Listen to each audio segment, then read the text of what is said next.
स्वर्गीय पिता, हम धन्यवाद करते हैं सुंदर समय के लिए, इस पल के लिए।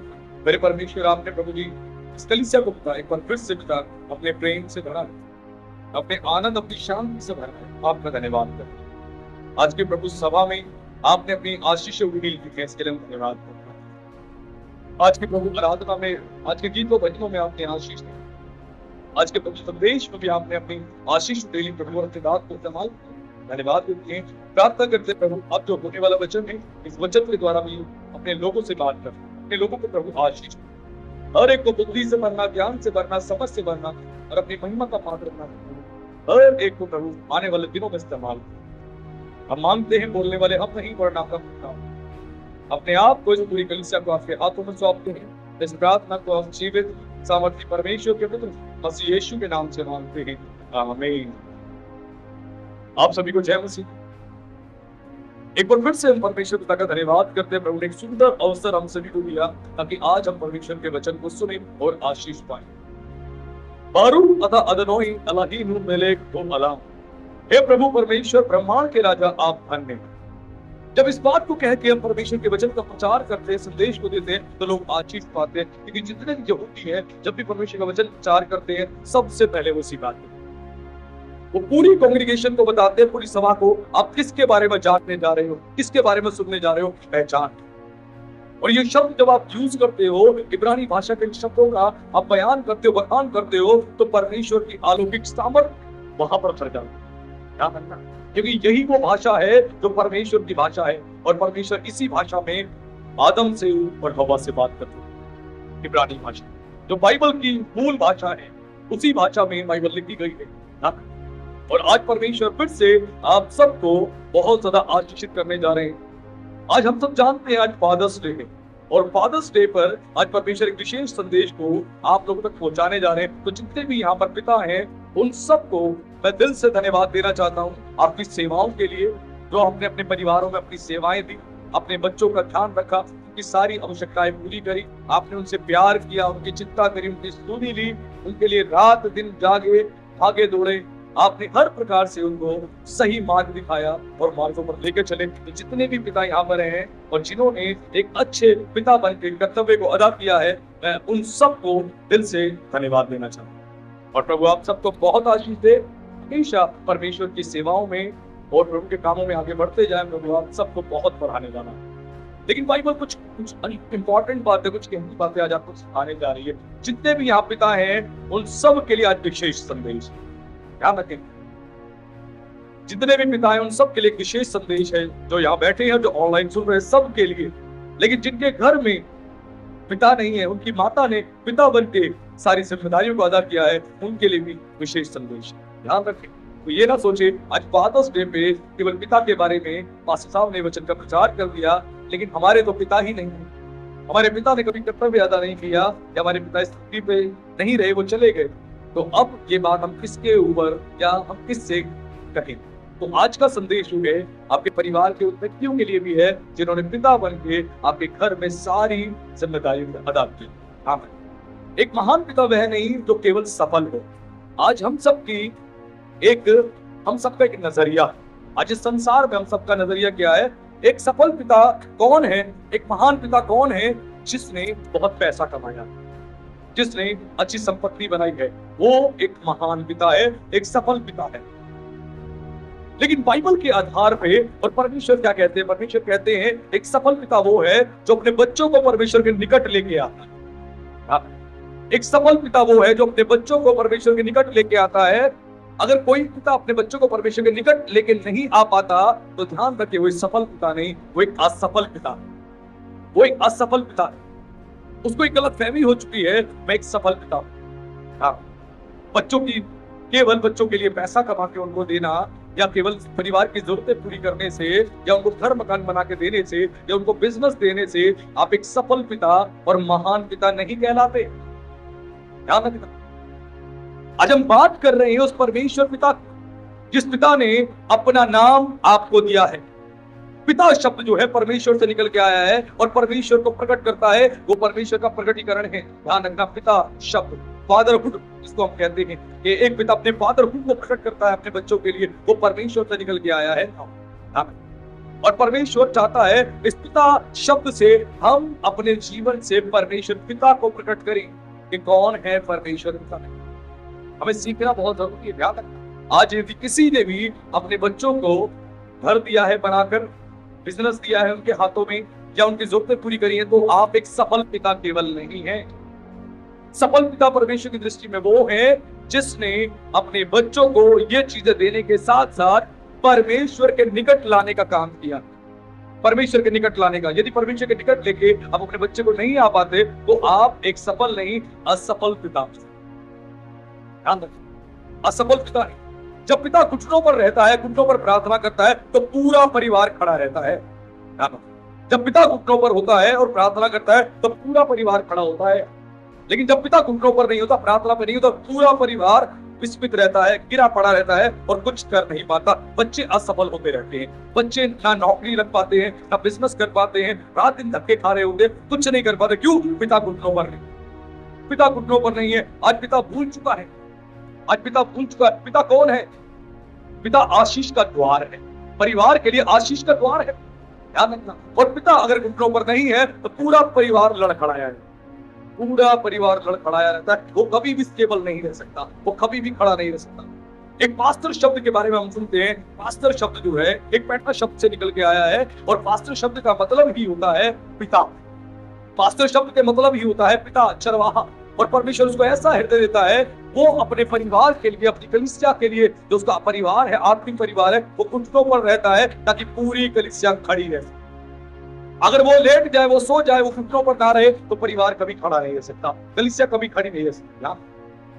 परमेश्वर ने हर एक व्यक्ति को अपने परिवार में आशीष का द्वार बना रखा है, लेकिन पिता जो है पूरे परिवार के लिए आशीष का द्वार है, जिसके द्वारा आशीष पूरे परिवार में प्रवेश करती है।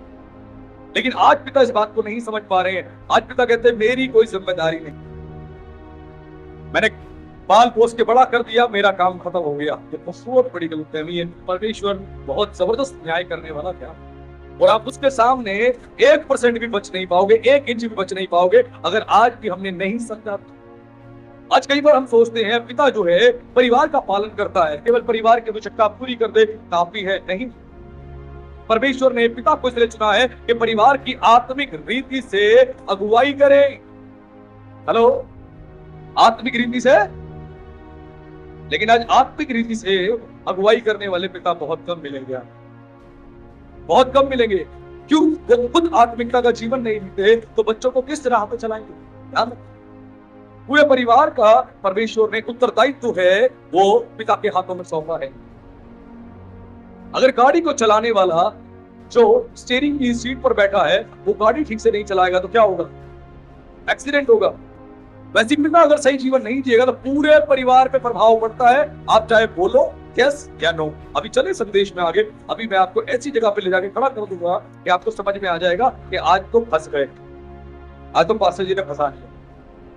अब तो कहते फंस जाओ, फंस जाओगे तो बच ही जाओगे, नहीं फंसोगे पूरे परिवार को ले डूबोगे और होगा कुछ भी नहीं, और आप गलत फहमी में जीते रहोगे। ऐसा नहीं होता। बाइबल आपने पढ़ी है तो आपको समझ में आएगी मेरी बातें, नहीं पढ़ी है तो आप सर को खुजाते रह जाओगे। क्या कह, आज सीखने की आवश्यकता है। और पिता जो है वो क्या करता है? वो परमेश्वर का एक प्रतिनिधि है, एक रिप्रेजेंटेटिव है। पिता जो है वो परमेश्वर का रिप्रेजेंटेटिव है, प्रतिनिधि है, यानी परमेश्वर की बातों को अपने परिवार में लागू करेगा। एक पिता जो है अपने परिवार में परमेश्वर की बातों को लागू करेगा, परमेश्वर की बातों को परिवार को बताएगा और पूरे परिवार को परमेश्वर के पीछे पीछे लेके चलेगा, क्योंकि वो परमेश्वर का क्या है? एक प्रतिनिधि है परमेश्वर का। वो पूरी परिवार का वो अगुवाई करने वाला व्यक्ति है। और पिता कौन है? पिता एक आत्मिक याजक है। ध्यान से सुनिए, पिता एक आत्मिक याजक है जिसको पूरे परिवार के लिए चुना है। हमें लगता है कलीसिया में पास्टर को चुन लिया, पास्टर का ही काम है, हमारा कोई काम नहीं। इस गलत फहमी से बाहर निकल जाओ।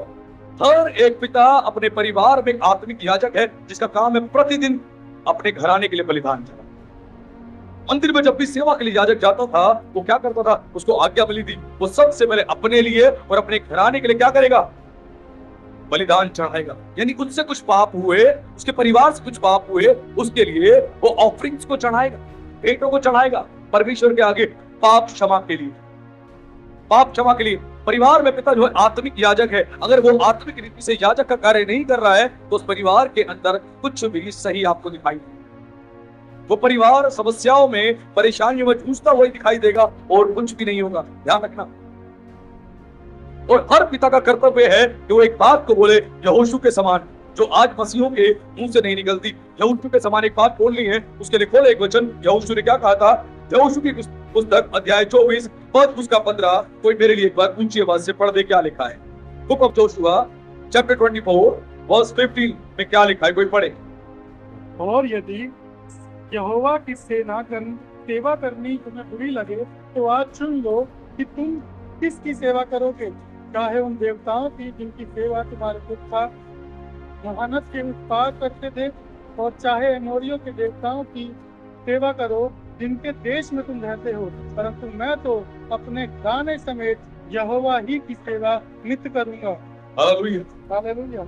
यहाँ पे यहोशू ने एक बड़ी अद्भुत बात बोली। यहोशू ने बोला मैं और मेरा घराना यहोवा की सेवा करेगा। ये निर्णय किसने लिया? एक पिता ने निर्णय लिया। क्या निर्णय था? उसने बोला मैं और मेरा घराना जो है परमेश्वर की सेवा करेगा। आज एक हर पिता के मुंह से एक शब्द अपने परिवार में निकलने चाहिए कि हमारा कर्तव्य है कि मैं और मेरा परिवार यानी हम और हमारा पूरा घराना केवल परमेश्वर की सेवा करेंगे और कुछ नहीं। ध्यान रखें। आज लेकिन पिता के मुंह से शब्द निकलने बड़े मुश्किल हो जाते हैं। ये शब्द निकालने बहुत जरूरी है कि आप अपने घर में, अपने परिवार में एक आत्मिक वातावरण, एक डिवोशनल टाइम आप पूरी तौर से स्थापित कर। और इसका निर्णय पिता लेता है। जब पिता इस बात का निर्णय नहीं लेता तो पूरे परिवार में सब कुछ गड़बड़ हो जाती है। गड़बड़, और गड़बड़ ना होती है केवल, गड़बड़ के साथ गड़बड़ घोटाला भी हो जाता है। परिवार में गड़बड़ तो होता है सब कुछ, लेकिन घोटाला भी हो जाता है। फिर समझ नहीं आता क्या करे क्या करे क्या करे, और कुछ दिमाग काम नहीं करता। ध्यान रखें। और जितने पिता है उन सब का कर्तव्य है कि अपने परिवार में डिवोशनल टाइम को स्थापित करें, प्रार्थना का एक समय ठहराएं कि पूरा परिवार बैठ के प्रार्थना करेगा। यदि अपने घर में आप ये काम नहीं कर पा रहे तो समझ जाइए आप एक असफल व्यक्ति हैं।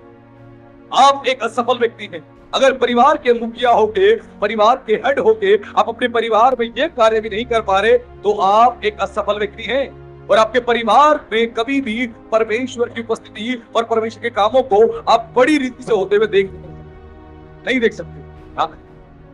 इसीलिए आज हमें समझना जरूरी है कि एक पिता का फर्ज क्या है, एक पिता की जिम्मेदारी क्या है। अपने परिवार को यह कहना, उठ के सुबह मैं और मेरा घराना परमेश्वर की सेवा करेंगे। ये फादरहुड को प्रेजेंट करता है, एक पिता के हृदय को प्रेजेंट करता है, क्योंकि हम जो है उस स्वर्ग के पिता की, उस आसमानी पिता की आराधना करते हैं, उसकी उपासना करते हैं। हमें जिसको महिमा देनी है, जिसकी आज्ञा माननी है, जिसके अनुसार जीवन जीना है। लेकिन मैं सच बता रहा हूं आज आपको, लेकिन संसार में जो है फादरहुड का संकट जो है बहुत बड़ा है। और संसार में फादरहुड का संकट जो है बहुत बड़ा है। बहुत से बच्चे अनाथ नहीं है, फिर भी अनाथों की तरह जीवन जी रहे हैं। बहुत से बच्चे अनाथ नहीं है लेकिन अनाथों की तरह जीवन जी रहे हैं। क्यों? क्योंकि पिता का प्रेम उन्हें नहीं मिलता। पिता सुबह कमाने जाता है, रात को आता है, खाना खाता है, सोता है और उसके बाद दोबारा काम पे निकल जाता है। पिता का प्रेम बच्चों को मिलता तक नहीं, पिता का मार्गदर्शन तक नहीं मिलता। बच्चे असफल हो रहे हैं, कुछ समझ नहीं आ रहा। पिता कभी बैठ के पूछता नहीं, बेटा क्या बात है, किस प्रकार को करना चाहता है, क्या करना चाहता है, मुझे बता, तेरे लिए मैं क्या कर सकता हूं, मुझे बता। कभी नहीं कहता पिता, जिसकी वजह से बच्चे जो हैं अनाथ ना होने के बावजूद भी अनाथों के समान जीवन जी रहे हैं, क्योंकि उनको मतलब तक नहीं। आपने देखे होंगे उन शराबियों के घर देखे होंगे जो शराब के नशे से पीड़ित हैं या शराब की लत में हैं। वो सुबह निकलते हैं, रात में आते हैं, 9 बजे, 10 बजे, 11 बजे, थके हारे, हिलते डुलते, 2 रोटी खाते हैं और कई बार नहीं भी खाते और सो जाते हैं। और सुबह उठते हैं और अपने काम पे निकल जाते हैं। क्यों? उनको अपने परिवार से कोई मतलब ही नहीं। वो अपनी जिम्मेदारियों से पीछा छुड़ा चुके हैं। अपनी जिम्मेदारियों को उन्होंने छोड़ दिया है कि हमारी कोई जिम्मेदारी है। वो भूल चुके हैं इस बात को कि आपके बच्चे हैं और परमेश्वर आपसे हिसाब लेगा। घर का हेड कौन होता है? स्त्री या पुरुष?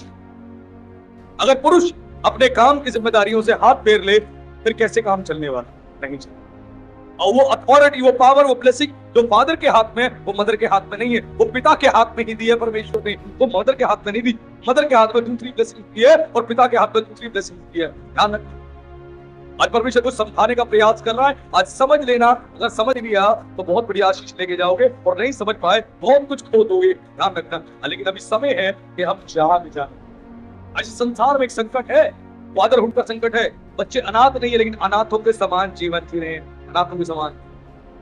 बच्चों की माँ ही जा रही है कपड़े दिलाने के लिए, बच्चों की माँ ही जा रही है मार्केट सब्जी लेने के लिए, बच्चों की माँ ही जा रही है बच्चों के स्कूल, बच्चों की माँ ही जा रही है बच्चे का शादी कराने, विवाह कराने, रिश्ता देखने, हर काम के लिए माँ ही भाग दौड़ रही है, क्योंकि पिता ने अपने आप को परिवार की जिम्मेदारियों से अलग कर लिया है। बाइबल कहती है जो अपने आप को दूसरों से अलग कर लेता है वो अपनी इच्छा पूरी करने के लिए ऐसा करता है। क्यों?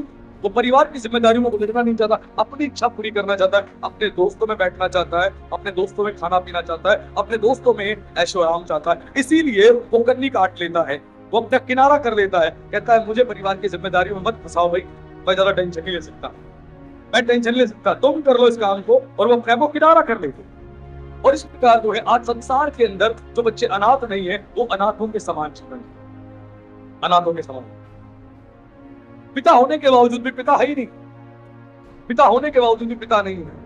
आज इस संसार में बड़ा भारी संकट है, ध्यान रखें। आज परमेश्वर को सिखाने का प्रयास कर रहा है। बच्चों को आपको प्रेम चाहिए, आप प्रेम नहीं दे पा रहे, उनको मार्गदर्शन चाहिए, मार्गदर्शन नहीं दे पा रहे, उनको आत्मिक अगुवाई चाहिए, आपके द्वारा वो भी नहीं दे पा रहे हो। आप असफलताओं से घिरे हो और अपनी असफलताओं का बोझ बच्चों के ऊपर डाल देते हो। बच्चे मेरे असफल हैं, असफल बच्चे नहीं, असफल आप असफल हैं, इसीलिए बच्चे असफलताओं का बोझ उठाके घूम रहे हैं। अगर आप असफल नहीं होते तो आपके बच्चे असफलताओं का बोझ नहीं उठा पाते। आज कहीं ना कहीं पिता को समझना पड़ेगा कि परमेश्वर ने हमारे हाथों में क्या सौंपा है, हम नहीं समझ पाए तो आशीष नहीं मिलेगी। और बाइबल का परमेश्वर हर एक पिता से एक बड़ी गहरी बात चाहता है, जिससे आज के पिता जो है मुंह मोड़ चुके हैं। उसके लिए खोलेंगे हम एक वचन, नीति वचन अध्याय 22 पद उसके 6 में। लड़के को उसी मार्ग की शिक्षा दे जिसमें उसको चलना चाहिए, और वह बुढ़ापे में भी उससे न हटेगा। हालेलुया। आज परमेश्वर चाहता है हर एक पिता से जो यहाँ बैठे हैं, परमेश्वर खुद चाहता है, और वो कहता है लड़के को शिक्षा दे उसी मार्ग की जिसमें उनको चलना चाहिए, और वो बुढ़ापे में भी उससे ना हटे। आज पिता शिक्षा दे रहे बच्चे को, आत्मिक जिंदगी की कोई शिक्षा नहीं दे रहे, आत्मिक जिंदगी कोई शिक्षा नहीं दे रहे। जब बच्चे को तुम आत्मिक जिंदगी की शिक्षा नहीं दोगे तो बच्चा उन शिक्षाओं से हट जाएगा। आप जब बच्चे को नहीं समझाओगे कि चर्च आना क्यों इंपॉर्टेंट है, बेटा प्रार्थना करना क्यों इंपॉर्टेंट है, बाइबल पढ़ना क्यों इंपॉर्टेंट है, आप जब समझाओगे नहीं, सिखाओगे नहीं, बच्चा सीखेगा क्या? कुछ भी नहीं सीखेगा। जैसा वो आपको देखेगा उसी प्रकार का जीवन वो व्यतीत करेगा, उसी प्रकार का जीवन व्यतीत करेगा। आज परमेश्वर को समझाने का प्रयास कर रहा है। अपने लड़कों को क्या शिक्षा दे रहे? आज पता हम अपने लड़कों को क्या शिक्षा देते हैं? भाई कमा ले, कमाई बिना गुजारा नहीं, कमा ले बाहर निकल जा, कमा ले मजदूरी कर ले, कुछ कर ले, लेकिन कमा ले, कमाई बिना गुजारा नहीं है। ये शिक्षा देते हैं, ये शिक्षा देते हैं। हमारे पास आत्मिक शिक्षा नहीं, हम बच्चों को परमेश्वर से नहीं जोड़ रहे। हर पिता का पहला कर्तव्य है अपने बच्चों को परमेश्वर से कनेक्ट करना, परमेश्वर से जोड़ना। आज हम अपने बच्चों को कुछ भी शिक्षा नहीं दे रहे हैं। अन्य हैं यहूदी लोग जो अपने बच्चों को 12 साल होते ही सबसे पहले अपने बच्चे को जो है परमेश्वर के वचन को सीखने के लिए स्कूल भेज देते हैं। सेकुलर वर्ड की स्टडी के लिए नहीं भेजते, पहले परमेश्वर के वचन को सीखने के लिए भेज देते। पहला जोर उनका इस चीज पे होता है, दूसरा सेकुलर स्टडी के लिए होता है। लेकिन आज हमारे यहाँ मामला उल्टा है। आज हम चाहते हैं बेटा पढ़ाई कर ले, 12वीं कर ले, ग्रेजुएशन कर ले, MA कर ले, BA कर ले, और जितनी डिग्रियां होती है वो भी कर ले, MBA भी कर ले, सब कुछ कर ले, उसके बाद कहीं ना कहीं तरह सेटलमेंट हो ही जाएगा। जैसे कि सेटलमेंट हम करवाने वाले हैं, हमारे पास इतनी क्षमता है, हम कुछ कर सकते हैं किसी के लिए। बाइबल कहती है जब तक मनुष्य को स्वर्ग से ना दिया जाए वो कुछ भी नहीं पा सकता। आज हम किसी गलत फहमी में जीवन व्यतीत कर रहे हैं, अपने बच्चों को अपने बलबूते पे कुछ करवाना चाह रहे हैं। हेलो, आप कुछ नहीं करवा पाओगे, कुछ नहीं करवा पाओगे। आज जितना मर्जी संदेश को सुन के आप मुंह को मोड़ लो, ये सत्य है और इस सत्य से आप भाग नहीं सकते। जब परमेश्वर आईना दिखाता है ना, तो ऐसा आईना दिखाता है, शरीर का एक एक कपड़ा खोल के दिखा देता है। देख लो जरा कहां कहां पे घाव लगे हैं, कहां कहां पे तुम्हारे अंगों में रोग लगे हुए हैं, स्किन डिजीज है, सब दिखा देगा। यानी बीमारियां तुम्हारे अंदर कितनी सारी बीमारियां। और आज का संदेश आप सबको, यहाँ जितने बैठे ऑनलाइन सुन रहे, सबको एक आईना दिखा रहा है, आईना दिखा रहा है। आज हमें समझने के आवश्यकता, आज हम नहीं समझ पा रहे।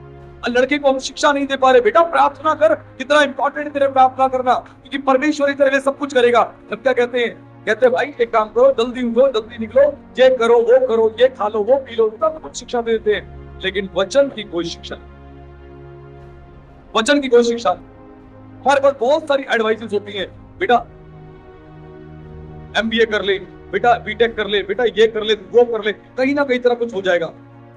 होटल मैनेजमेंट का कोर्स कर ले, कहीं ना कहीं तेरा सेटलमेंट हो जाएगा, बढ़िया नौकरी मिल जाएगी, क्यों? मेरी जान पहचान लगवा दूंगा।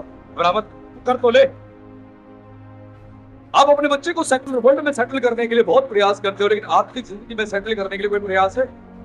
0/0 कोई प्रयास नहीं है। 0/0 प्रयास है और कोई भी प्रयास नहीं। सोच, आज हमें समझने की आवश्यकता है, आज क्या सुन रहे हैं हम प्रभु का वचन और क्या सीख रहे हैं। सालों से केवल चर्च आ रहे हैं और आके सीटों को गर्म कर रहे हैं और जा रहे हैं, यही हो रहा है और कुछ भी नहीं हो रहा। आज बच्चे अनाथ नहीं है, लेकिन अनाथों के समान जीवन जी रहे हैं, और ये समझना बहुत जरूरी है। और यहाँ लिखा है, लड़के को शिक्षा उसी मार्ग की दे जिसमें उसको चलना चाहिए। किसमें चलना चाहिए उसको? परमेश्वर के वचन के अनुसार चलना चाहिए। वचन संहिता 119 के 105 में लिखा है, तेरा वचन, परमेश्वर का वचन मेरे पैरों के लिए दीपक और मार्ग के लिए उजियाला है। यानी परमेश्वर का वचन मुझे चलना भी सिखाता है और मुझे राह भी दिखाता है। हम कब बताएंगे अपने बच्चे को? जब कुछ भी समझना है, बेटा बाइबल पढ़, परमेश्वर तुझे बताएगा क्या करना है। सब कुछ आप नहीं बता सकते अपने बच्चों को, सब कुछ पादरी नहीं बता सकता, परमेश्वर का वचन परमेश्वर बताता है। हम कब बताएंगे? पिछले दिनों एक पोस्ट मैंने डाला था और वो मेरे जीवन की एक हकीकत है। बाइबल जो है मेरे लिए एक गूगल मैप का काम करती है। जब मुझे डायरेक्शन नहीं मिलती, मुझे क्या करना है, मुझे कहां जाना है, तब मैं बाइबल खोलता हूं और परमेश्वर अपने वचन से मुझसे बात करते हैं, मुझे राह बताते हैं और मुझे चलना सिखाते हैं, मैं किस प्रकार चलूं। और परमेश्वर फिर धीरे धीरे चीजों को ठीक करना शुरू कर देते हैं, मुझे चलने के लिए सामर्थ देना शुरू कर देते हैं, बुद्धि देना शुरू कर देते हैं। क्योंकि भजन का उसके 32 के 8 में लिखा है कि मैं तुझे बुद्धि दूंगा, मैं तुझे सम्मति दूंगा, जिस मार्ग में चलना है मैं तेरी अगुवाई करूंगा और तुझ पर कृपा दृष्टि रखूंगा। ये कब होगा? जब परमेश्वर की ओर हम देखेंगे। परमेश्वर की ओर ना देखकर हम सब जगहों पे देख रहे हैं, सब जगहों पे देख रहे हैं, वहीं से कोई हमारा समाधान नहीं, कोई हमारा समाधान कर दे, कोई हमारी हेल्प कर दे, एक जैकपॉट लग जाए काम। और सालों साल निकल के एक भी जैकपॉट नहीं लगा। आज समझने की आवश्यकता है, जैकपॉट छोड़ो, कई घर में आज तक कोट नहीं लगा। जैकपॉट तो बहुत बड़ी बात है। आज भी हमें सीखने की आवश्यकता है, हम कहां पे खड़े, हम परमेश्वर के वचन को कैसे समझ रहे हैं। और आगे लिखा है, वे बुढ़ापे में भी उनसे ना हटने पाए। बुढ़ापे में भी अपने बच्चे को उस मार्ग की शिक्षा दो कि बुढ़ापे में भी उससे हटने ना पाए। बुढ़ापे में भी आप बच्चे को कब शिक्षा दे रहे हो? जब बच्चा आपका पैदा हुआ, थोड़ा सा बड़ा हुआ, आपने शिक्षा देनी शुरू करी, इतनी शिक्षा देते गए, जवान हो गया, देते गए, उसके बाद आप पृथ्वी से पूछ करके अब बच्चा अपने बुढ़ापे में आ गया। अब उसको याद है, मेरे पिता ने मुझे कुछ कहा है, मुझे इस बात को मानना है, इससे मुझे नहीं हटना है। मैं इस बात को मानूंगा तो मानूंगा, मैं चलूंगा तो चलूंगा, इससे नहीं। अपने बच्चे को सुमार्ग की शिक्षा दो जिससे बुढ़ापे में भी ना हटे, ईमानदारी से ना हटे, परमेश्वर के वचन से ना हटे, परमेश्वर के मार्गों में चले, उसकी सेवा करने से पीछे ना हटे। आप सिखाओगे तो बच्चा सीखेगा, आप कुछ नहीं सिखा रहे, आपका बच्चा कुछ भी नहीं सीखेगा। उसके बाद हम कहते हैं happy father's day. Wow, what. समाज के अंदर जो है अनाथ हो चुके हैं बच्चे, पिता होते हुए भी अनाथ हो चुके हैं। मतलब तक नहीं है पिता को अपने बच्चों से। आज बच्चे अनाथ हो चुके हैं। इसलिए बच्चों के साथ क्या हो रहा है, बच्चे जो है बाहर अपने फ्रेंड्स बनाते हैं, दोस्त बनाते हैं, रिश्तेदार बनाते हैं, उनके बीच में उठना बैठना, खाना पीना करते हैं और उनसे कुछ ना कुछ सुनते हैं, सीखते हैं, उनके प्रकार ही वो करना शुरू करते हैं, उनकी मेंटालिटी बिगड़ जाती है। उनको पता तक नहीं होता हमें क्या करना है, सही हमारे लिए क्या है, गलत क्या है। थोड़ा सा ज्ञान पाया, थोड़ी सी बात किसी की सुन ली, थोड़ा सा अट्रैक्शन हो गया, निकल गए छुट्टी। बैठ के कोई किसी से सलाह नहीं लेनी, किसी से पूछना नहीं, सब कुछ करना है अपनी मर्जी से करना है। और ये हमें समझने की जरूरत है, हम क्या सही मार्ग पे? आज खुद को जांचे हम, क्या हम सही मार्ग पे हैं? हमें जांचना पड़ेगा आज हम क्या कर रहे हैं। आज भी हमें अपनी मेंटालिटी को बदलने की जरूरत है। इस पृथ्वी का पहला रिश्ता जो बनाया गया, वो बनाया गया पति और पत्नी का, लेकिन परमेश्वर ने अपने आप को उनके सामने पिता के रूप में प्रकट किया, पिता के रूप, अपने फादरहुड को प्रेजेंट किया। क्या बोला?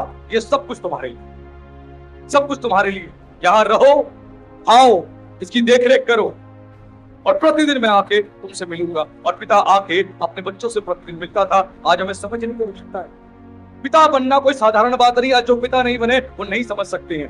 पिता बनने से पहले बहुत शिक्षाएं आपने दी होगी, मैंने भी बहुत दी थी, लेकिन जब मैं पिता बना ना, मेरे विचार बदल गए, मेरी सोच बदल गई, मेरा हृदय बदल गया, मैं खुद बदल गया पिता बनने के बाद। जब तक शादी नहीं हुई थी बड़ी शिक्षा देता था पति पत्नी के ऊपर, जब शादी हुई तब समझ में आया पति पत्नी का रिश्ता क्या होता है, पति पत्नी के बीच में जीवन कैसा होता है, परिवार को संभालना, पत्नी को संभालना, समाज में रह के सेवा करना कितना कठिन कार्य है। जब समझ में आया बहुत मुश्किल होता है, इसीलिए जो पिता नहीं बने वो अगर पिता के बारे में या बच्चों के बारे में शिक्षा देते हैं तो उनकी बातों को ज्यादा गंभीरता से कई बार नहीं लेते। मैं कहता हूं पहले पिता बन जाओ, उसका अनुभव ले लो फिर बात करना।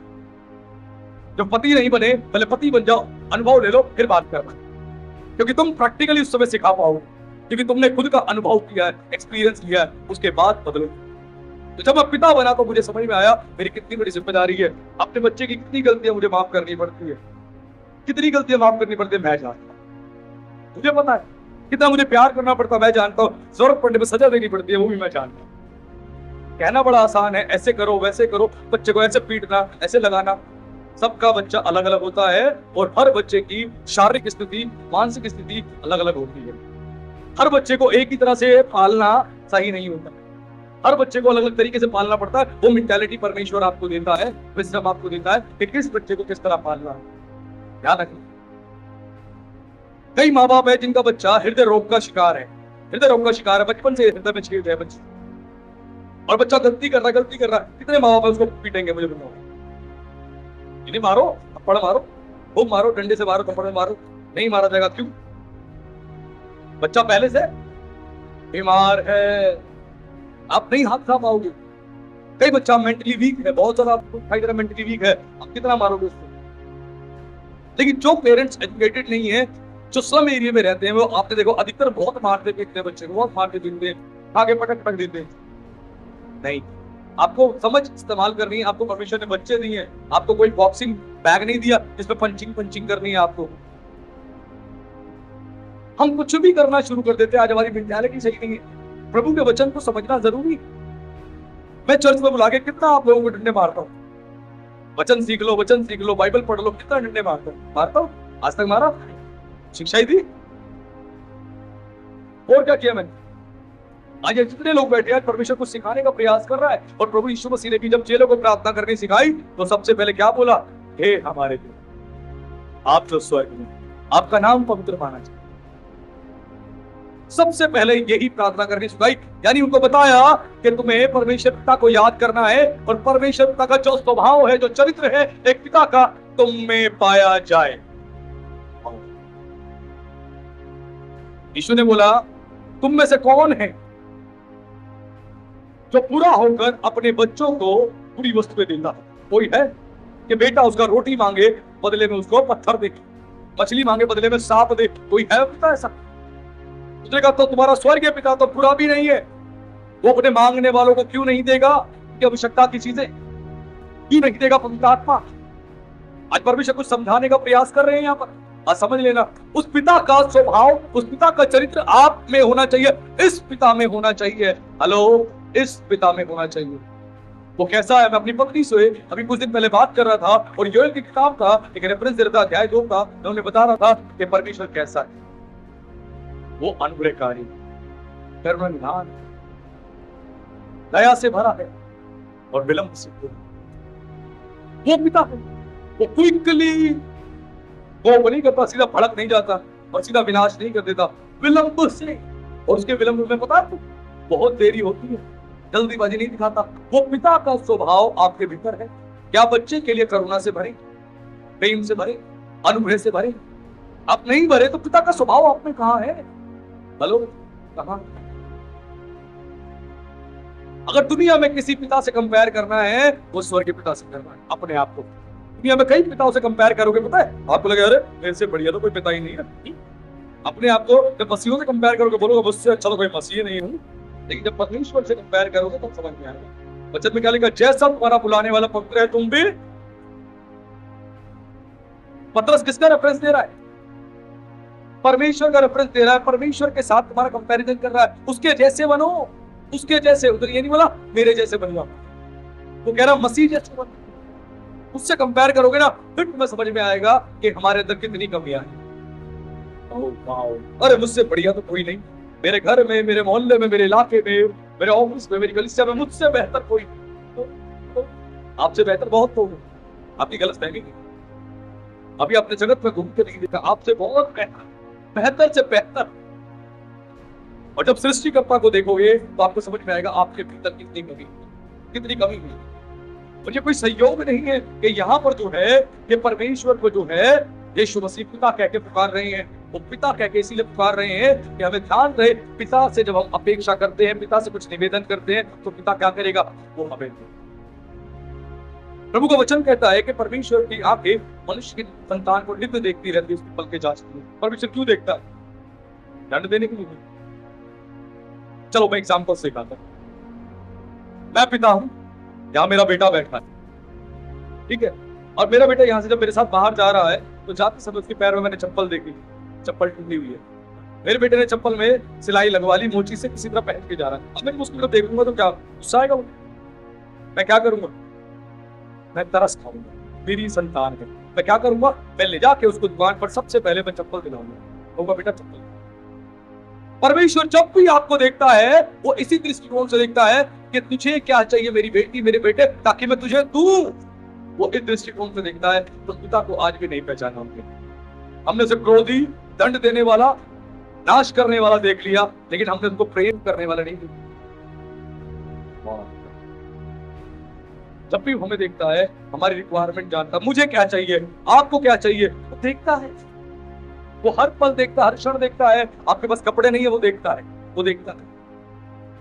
मेरे पास कपड़े नहीं है, वो देखता है। उसको पता लग जाता है कि हाँ लगातार ये उन्हीं कपड़ों को पहन रहा है, इस पे कपड़े नहीं है। तो पिता देखकर उसके बाद कपड़े दिलाता है कि मेरा बेटा अच्छे कपड़े पहने। इसमें अच्छे जूते नहीं है, पिता देखता है, उसके बाद अच्छे जूते दिलाता है। पिता इसीलिए देखता है। आज पिता के देखते को हमने पहचाना नहीं।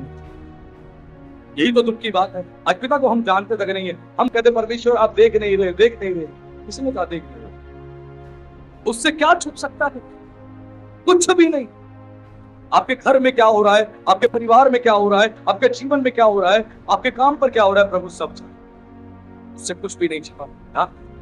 और एक पिता को उस पिता के चरित्र को प्रकट करने की जिम्मेदारी दी गई है। ध्यान रखें, हर एक पिता को उस पिता के चरित्र को प्रकट करने की जिम्मेदारी दी गई है। जैसा वो पिता है वैसा तुम्हारा चरित्र हो। ये मत बोलो मैं तो ऐसे ही हूं भाई, मैं तो ऐसे ही रहूंगा। प्रभु ने तुम्हें ऐसे रहने के लिए नहीं चुना। हेलो टेढ़े इंसान, तुम्हें ऐसा रहने के लिए नहीं चुना। वो कहता टेढ़े के साथ तिरछा हो जाता हूं, मैं तो ऐसा ही हूं, मैं तो ऐसे ही चलूंगा, अपनी मरोड़ में चलूंगा, मुझे किससे मतलब नहीं। प्रभु कह रहा है तुझे मुझसे मतलब रखना पड़ेगा। नहीं रखेगा तो बाद में अगर मैंने मना कर दिया मुझे तुझसे कोई मतलब नहीं, बेटा न्याय का खतरनाक मामला हो जाए।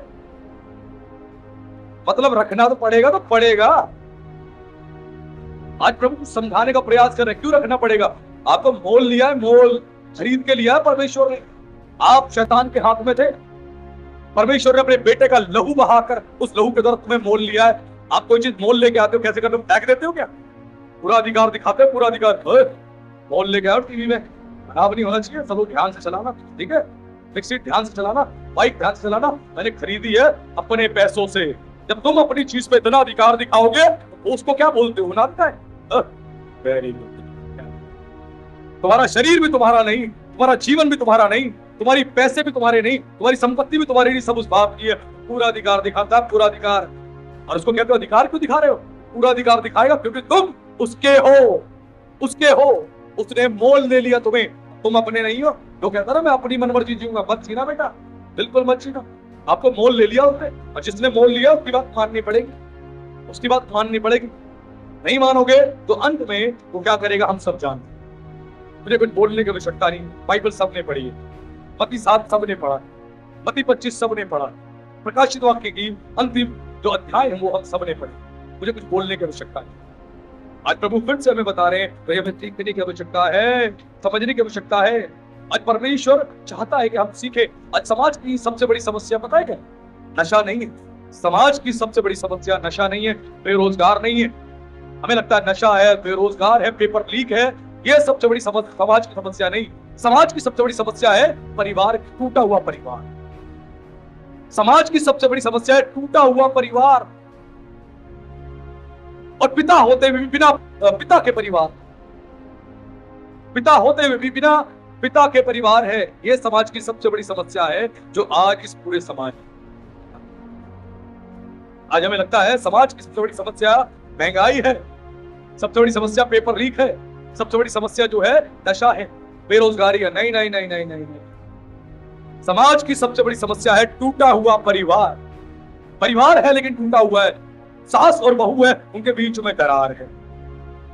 सास बहू को देखना नहीं चाहती, बहू सास को देखना नहीं चाहती, बहू सास की बात नहीं सुनना चाहती, सास बहू की बात नहीं सुनना चाहती, बेटा माँ की बात नहीं सुनना चाहता, बेटा बीवी की बात नहीं सुनना चाहता। अब क्या करा जाए? समाज की सबसे बड़ी समस्या टूटा हुआ परिवार। दुनिया के सामने अच्छा परिवार दिखा देते हैं लेकिन परिवार टूटा हुआ है, और टूटे हुए परिवार के अंदर बहुत सारी समस्याएं होती हैं। ध्यान रखिए, बहुत सारी समस्याएं। आपके घर की अगर दीवार टूटी होगी तो क्या होगा? चोर टाप के आ जाएगा अंदर। शैतान को हम बुलावा कब देते हैं? जब दरार होती है हमारे बीच में, हमारे परिवारों में जब दरार है, नफरत है, जब जाके शैतान एंटर होता है काम करने के लिए। आज परिवार में लोग हैं लेकिन एक दूसरे से बात तक नहीं करते, वो परिवार टूटा हुआ है। बेटा बाप से बात नहीं करता, बाप बेटे से बात नहीं करता, टूटा हुआ परिवार, मतलब ही नहीं है परिवार से। बेटा कहता मुझे बाप से बात ही नहीं करनी, बाप बदतमीज है। बाप कहता मुझे बेटे से बात नहीं करनी, बेटा बदतमीज है। टूटा हुआ परिवार, वो परिवार समाज का सबसे बड़ा दुखद परिवार है, जो परिवार टूटा हुआ, टूटा हुआ। और समाज की सबसे बड़ी समस्या है आनंद। आज परमेश्वर फिर से हमें बता रहा है और हमें समझा रहा है कि हमें समझना है अब पिता कौन होता है और पिता कैसा होना चाहिए। ये बाइबल बताती है। पहला कुरिन्थियों अध्याय 11:3 में लिखा है, पिता जो होता है हेड ऑफ द फैमिली होता है। क्या होता है?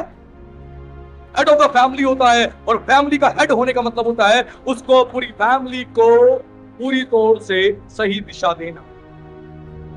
किसी ऑर्गेनाइजेशन का जो हेड होता है उसका काम क्या होता है? पूरी ऑर्गेनाइजेशन को एक सही डायरेक्शन पे लेके जाना, एक सही विजन के तहत चलाना, और पूरी ऑर्गेनाइजेशन के अंदर सबका ध्यान रखना। ये हेड ऑफ द ऑर्गेनाइजेशन की जिम्मेदारी है। वैसे पुरुष जो है हेड ऑफ द फैमिली है, वो पूरे परिवार में सबसे बड़ी जिम्मेदारी परमेश्वर ने उसके हाथ में दी है। हर एक ऑर्गेनाइजेशन में आप देखोगे एक ऑर्गेनाइजेशन का हेड होता है, डायरेक्टर होता है, वो हेड है, पूरी ऑर्गेनाइजेशन को चला रहा है। क्या अकेले चलाता है वो? नहीं। उसके बाद नीचे कई सारी पोस्ट होती है। एक मैनेजर की पोस्ट होती है, वो मैनेज करता है, और उसके नीचे कई सारी पोस्ट होती है।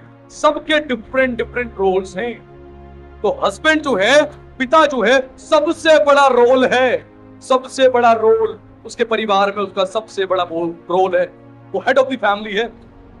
आज परमेश्वर ने कितनी बड़ी जिम्मेदारी एक पिता के हाथ में सौंपी है, आज हम समझ ही नहीं पा रहे। आज हम समझ ही नहीं पा रहे, आज हमें समझ ही नहीं आ रहा हम किस प्रकार से जीवन को जिए। आज परमेश्वर समझा रहा है। एक पिता जो है अपने परिवार के लिए पता क्या होता है? Role model. क्या होता है? Role model.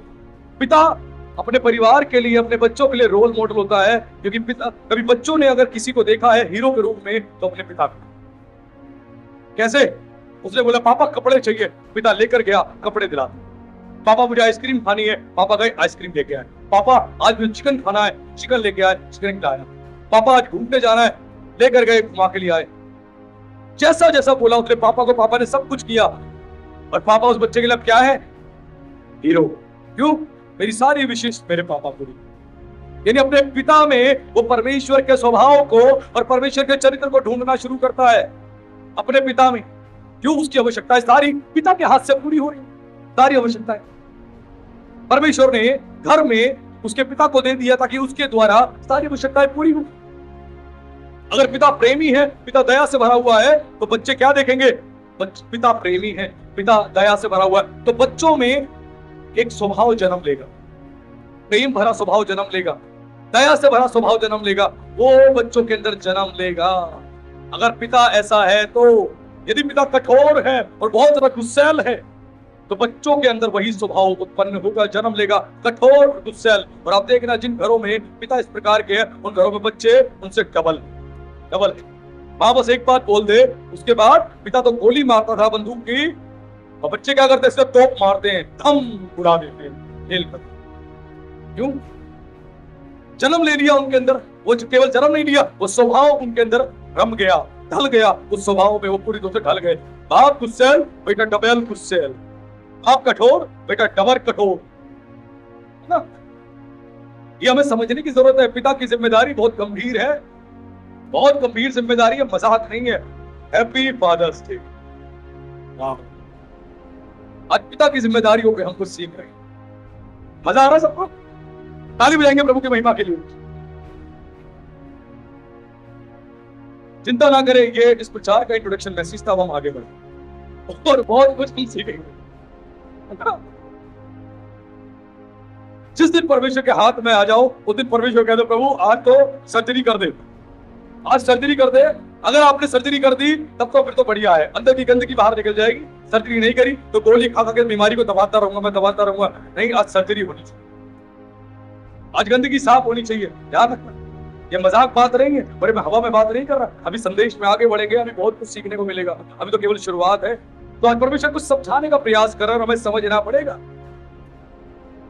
अगर घर में पिता को बेटा प्रार्थना करते हुए देखेगा तो बेटा भी प्रार्थना करेगा, पिता को वचन पढ़ते हुए देखेगा तो बेटा भी वचन पढ़ेगा, पिता को फास्टिंग करते हुए देखेगा तो बेटा भी फास्टिंग करेगा, और पिता को देखेगा फोन चलाते हुए बेटा भी फोन चलाएगा, पिता को देखेगा सोते हुए बेटा भी सोएगा, पिता को देखेगा उल्टा सीधा कहते हुए तो बेटा भी कहेगा।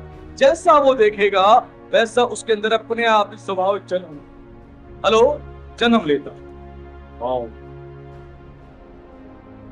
क्यों कहते हैं इन्वायरमेंट बहुत इंपॉर्टेंट है, वातावरण बहुत इंपॉर्टेंट है। अब जैसे इन्वायरमेंट में, जैसे वातावरण में बैठोगे वैसे ही बन जाओगे। क्यों बाइबल में लिखा है बुरी संगति, बुरी संगति, बुरी संगति अच्छे चरित्र को। तो बुरी संगति क्या बाहरी मिलती है क्या?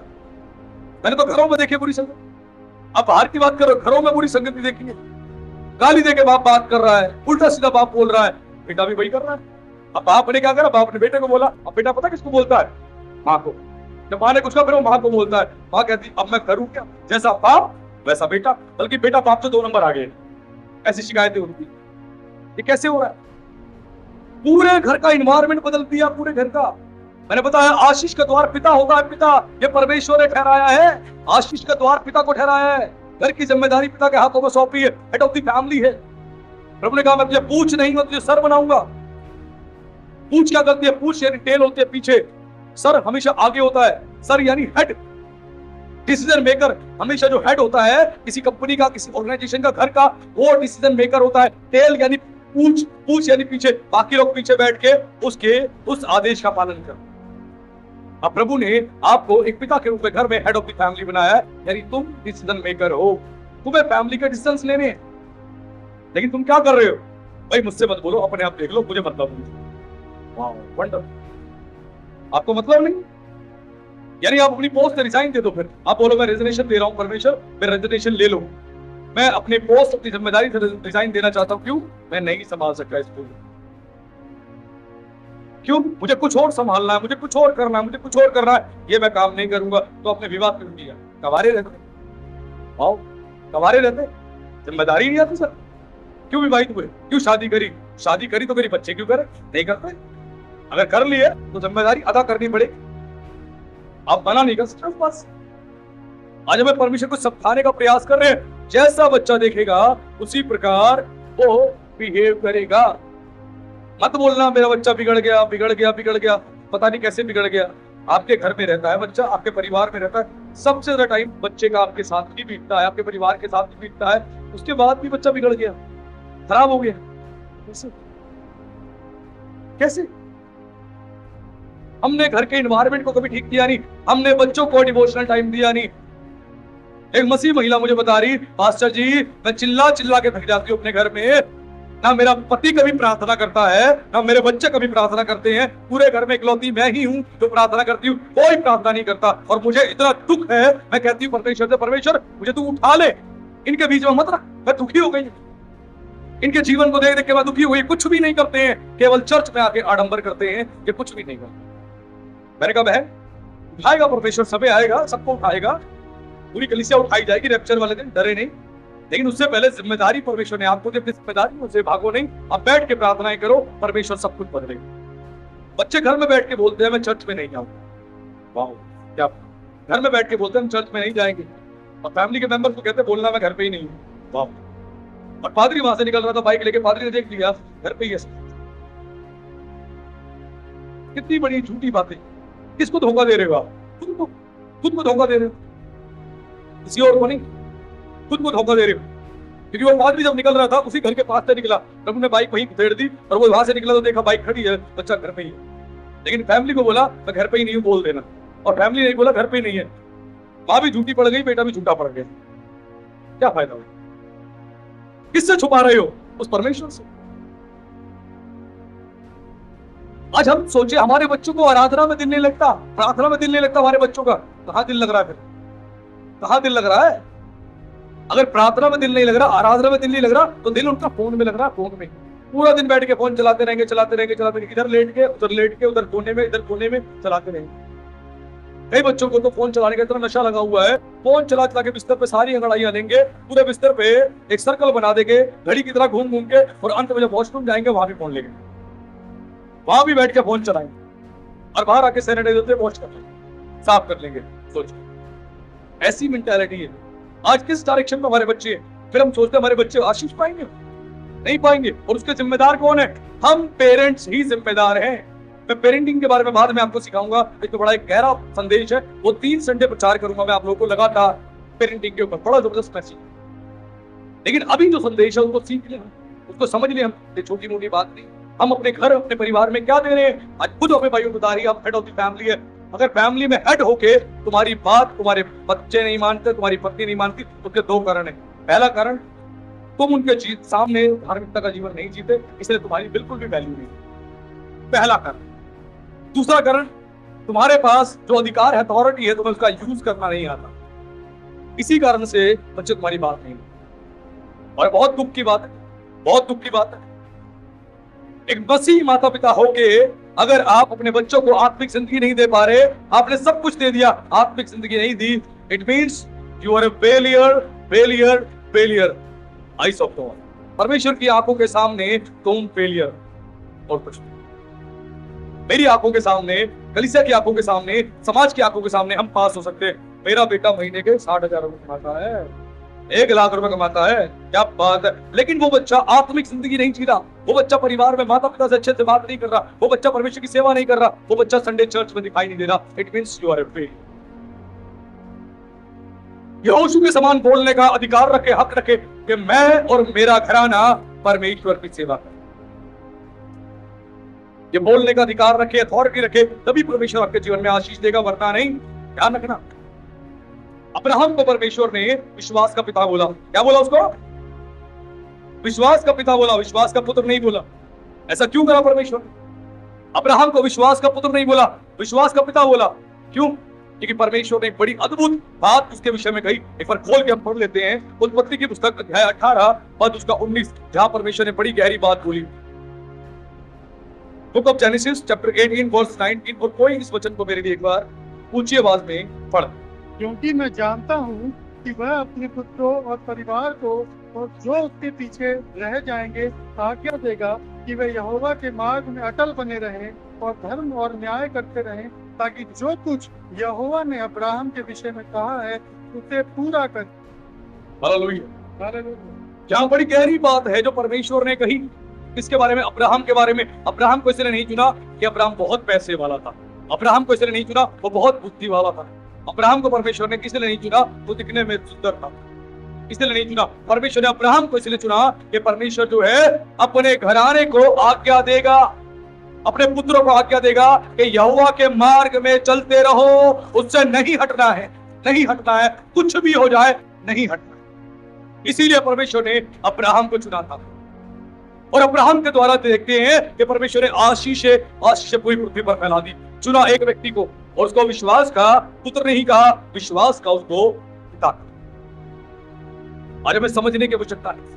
और उसने उसको अपना विश्वास का पुत्र कहा, उसको विश्वास का पिता नहीं कहा, क्योंकि वो जानता है विश्वास का पिता एक ही अब्राहम। उसको विश्वास का पुत्र कहा, जिस पर पौलुस विश्वास करता था कि ये विश्वास योग्य है मेरा पुत्र, जिसको मैंने मसीह में जन्म दिया है। मुझे पता है कि आगे बढ़ के एक अच्छी सेवा करेगा, परमेश्वर काम को बढ़ाएगा। वो जानता था। वैसे ही परमेश्वर ने बोला अब्राहम विश्वास का पिता है। क्यों? क्योंकि अपने बच्चों को, अपने पुत्रों को यहोवा के मार्ग पर चलाएगा और आज्ञा देगा, उससे किसी भी रीति से पीछे ना हटना, आज्ञा देगा। आज हम अपने बच्चों को आज्ञा देते हैं, ठीक है बेटा मेरी परमिशन तेरे लिए ग्रांटेड है, जा, आज तू जॉब पे जा, चर्च नहीं आएगा तो चलेगा, कोई बात। तो इस मीटिंग में नहीं आएगा, चलेगा, जा। तेरा बॉस नाराज हो जाएगा। प्रभु नाराज हो तो होने दो, लेकिन बॉस नाराज नहीं होना चाहिए। बॉस नाराज हो गया, नौकरी से हटा देगा। ऐसी नौकरी मिलेगी कहां? ऐसी नौकरी नहीं मिलेगी। ऐसा प्रभु मिलेगा कहां? अगर प्रभु और नौकरी को कंपेयर कर लो, समझ में आ जाए। आपका बेटा, आपकी बेटी, आपका पति, आपकी पत्नी हॉस्पिटल में कोई नर्स नहीं है, कोई डॉक्टर नहीं है, वो कोई पायलट नहीं है, प्लेन चलाने वाला कोई पायलट नहीं है। ऐसे जो प्रोफेशंस होते हैं, इनमें संडे चर्च में कई बार नहीं रहा जाता, नहीं रह पाते। परमेश्वर उनकी समस्याओं को जानता है। प्रभु को पता है कि ये लोग संडे चर्च में अवेलेबल नहीं हो पाएंगे, क्योंकि डॉक्टर को अचानक से कोई केस आ गया, उसे जाना पड़ रहा है। नर्स है, कोई केस आ गया, उसे जाना पड़ रहा है। पायलट है, उसको जाना पड़ रहा है। लोगो पायलट है, उसको जाना पड़ रहा है। क्यों? उसका प्रोफेशन ही ऐसा है, वो हर संडे चर्च में नहीं रह पाता। परमेश्वर उनकी समस्याओं को जानता है, उनकी तकलीफों को जानता है। लेकिन इसका अर्थ ये नहीं है कि हम जिन प्रोफेशंस में हैं, इनको उन प्रोफेशन से कंपेयर कर लें और बोले हमारा काम भी उनके जैसा है। बेटा, जिस परमेश्वर के सामने आप बैठे हो, वो परमेश्वर आज आपसे इतनी बातें करेगा, आज आपको आईना दिखा देगा कि आप किस डायरेक्शन में, आज किस जगह पे आप खड़े। हम कैसे परमेश्वर ग्रांटेड कर देते हैं कि नहीं आओगे तो चलेगा, नहीं आओगे तो चलेगा। कैसे? अब्राहम को एक विश्वास के साथ प्रभु ने चुना था। अब्राहम को विश्वास के साथ ये अपने पुत्रों को और अपने घराने को एक आज्ञा देगा, यहोवा के मार्ग से नहीं हटना, कुछ भी हो जाए नहीं हटना। मैंने अपने अगुओं से एक बात सीखी थी कि किसी भी रीति से कुछ भी हो जाए, संडे चर्च स्किप नहीं करना। कुछ भी हो जाए, सब कुछ स्किप कर देना। मैंने इतनी जॉब्स बदली, संडे के चक्कर में मेरी कई जॉब मैंने बदली, और मैंने कोई परवाह नहीं करी। बॉस के मैंने बहुत प्रेशर झेले, मैंने बहुत तकलीफ झेली जब तक मैं जॉब करता रहा, लेकिन संडे मैंने किसी भी हाल में स्किप नहीं किया, और परमेश्वर ने मेरे समर्पण को देखा। क्योंकि हमने अपने अगुओं से एक बात सीखी थी, परमेश्वर को आदर देना है, सम्मान देना है। और ये सभा जो है सप्ताह में एक होती है, इसको किसी भी तरह मिस नहीं करना, कि हम सब के लिए। और हमने इस बात को बड़े ही गंभीरता से लिया, और वो दिन है, आज का दिन है, मैं किसी भी हाल में स्किप नहीं। हेल्थ इश्यूज भी हो तब भी मैं आता हूँ, गला खराब हो तब भी मैं आता हूँ, तबियत खराब हो तब भी मैं आता हूँ। बाई चांस मैं कहता हूँ अगर कोई समस्या पड़ गई, मैं अवेलेबल नहीं होगा, तो एक सिचुएशन अलग है। कलीसिया में लोग हैं कि वो अवेलेबल होंगे सेवा करने के लिए, लेकिन मैं अपने बिहाफ पर कभी जानबूझ के उसको स्किप नहीं। क्या हम एक अच्छे पिता हैं? नहीं, नहीं, हम अच्छे पिता नहीं। अब्राहम अपनी विरासत में अपने बच्चों के लिए आशीष छोड़ गया, आशीष छोड़ गया। आज चुनाव आपका है, अब्राहम के समान अपने बच्चों के लिए विरासत में आशीष दे दोगे, या अपने बच्चों को गेहजी के समान विरासत में श्राप दे दोगे? गेहजी ने क्या किया? गेहजी ने परमेश्वर के उस अनुग्रह को दाम दे के लेने का प्रयास किया। परमेश्वर ने जो अपने अनुग्रह से नमान कोड़ी को चंगा किया था, गेहजी पीछे से गया, उसके बदले में रकम मांग ली। उसने रकम कि मेरे स्वामी ने भेजा, रकम दे दे, और रकम ले ली। उसने क्या किया? परमेश्वर के अनुग्रह को, उसकी मुफ्त की चंगाई को पैसे से उसने सौदा कर लिया। और फिर क्या हुआ? एलीशा भविष्यवक्ता के द्वारा उसके पूरे परिवार पे और पूरे वंश पे कोढ़ का श्राप आया। एलीशा ने बोला, तू और तेरा वंश कोढ़ी रहेगा। आप कैसे पिता हो? अपने परिवार के लिए आशीष लेके आ रहे हो, या अपने परिवार के लिए श्राप लेके आओ? निर्णय आपका। आपने क्या? परमेश्वर अन्याय नहीं कि गुनाह आपने किया और आपके बच्चों को सजा दे, वो अन्याय नहीं। वो कहता है तेरी करने का फल जो है तू ही भोगेगा। लेकिन कई बार परमेश्वर क्या करता है, जब वो न्याय प्रकट करता है, उसका प्रभाव आपके परिवारों पर बना रहता है, पीढ़ी दर पीढ़ी, सालों से लेकर सालों तक बना रहता है उसका प्रभाव। गेहजी का वंश उस समय कोढ़ी नहीं हुआ। जब एलीशा ने कोढ़ का श्राप दिया, उस समय पूरा परिवार कोढ़ी नहीं हुआ, केवल गेहजी ही कोढ़ी हुआ। लेकिन उसके पूरे वंश पर ये श्राप आ गया, पूरा परिवार प्रभावित हुआ। किसकी वजह से? पिता की वजह से। लेकिन आज पिता कहता है मेरी कोई जिम्मेदारी नहीं, मेरी कोई जिम्मेदारी नहीं। आप कैसे पिता हो? अब्राहम के समान जो अपने वंशजों को आशीष दे जाओ, या गेहजी के समान अपने वंशजों को श्राप दे दें? निर्णय आपका। आप किस प्रकार परमेश्वर के वचन को सीखने का प्रयास करते हैं? भले ही परमेश्वर अन्याय नहीं है, वो अन्याय नहीं करेगा, लेकिन उसका प्रभाव रहता है, प्रभाव रहता है और प्रभाव रहता है। वो प्रभाव रहता है और उनसे पूरा वंश प्रभावित, पूरा वंश प्रभावित। ये मजाक बात नहीं। आज हमें सीखने की आवश्यकता है। हम किस प्रकार गलतियां कर रहे हैं, हम नहीं समझ पा रहे, नहीं समझ पा रहे। और अब्राहम ने इसहाक को आशीष दी, इसहाक को आशीष दी, एक पिता ने अपने बेटे को आशीष दी और इसहाक ने वही आशीष याकूब को दी और याकूब ने वही आशीष अपने पुत्रों को। यानी पिता आशीष का सोता है, आशीष का द्वार है, जिसके द्वारा घर में आशीष प्रवेश होती है। पिता वो दरवाजा है, वो द्वार है जिसके द्वारा घर में आशीष प्रवेश होती है, पिता के द्वारा। ध्यान रखें, पिता के द्वारा। आज पिता घर में क्या लेके आ रहा है, आशीष लेके आ रहा है या श्राप लेके आ रहा है, वो पिता को निर्णय करना है। आज पिता को निर्णय करना है। धार्मिकता का जीवन जियोगे, अपने परिवार में एक समर्पित आत्मिक जीवन जियोगे, आप जब घर में एंटर करोगे आपके कदम रखते ही आशीष आई। क्या लिखा है, धन्य हो तू भीतर आते समय, धन्य हो तू बाहर जाते समय। यह बात बोली गई क्यों? जब परमेश्वर के वचन का तुम पालन करते हो तो घर में एंटर करोगे, घर में ब्लेसिंग आएगी। और जब वचन का पालन करोगे, घर से बाहर जाओगे तब भी ब्लेसिंग आएगी। लेकिन वचन का पालन नहीं करोगे, घर में आओगे तो क्या आएगा? श्राप आएंगे। और घर से बाहर जाओगे तो श्राप आएंगे। और तुम्हें लगता कोई फर्क नहीं पड़ रहा, चिंता ना करे, थोड़ा समय और रुके आप। परमेश्वर के सामने खुद को बदलने का अगर प्रयास नहीं किया तो आने वाले दिनों में आप खुद परेशान हो जाओगे। किसी को कुछ कहने की आवश्यकता नहीं है। Happy father's day. वाओ, आज पिता के बारे में हम बहुत कुछ सीख रहे हैं ना। मदर्स डे पे हमने बहुत कुछ सुना है, लेकिन थोड़ा पिता के बारे में आज सीख लो। मजा आ रहा है आज? सब ताली बजाएंगे प्रभु की महिमा के लिए।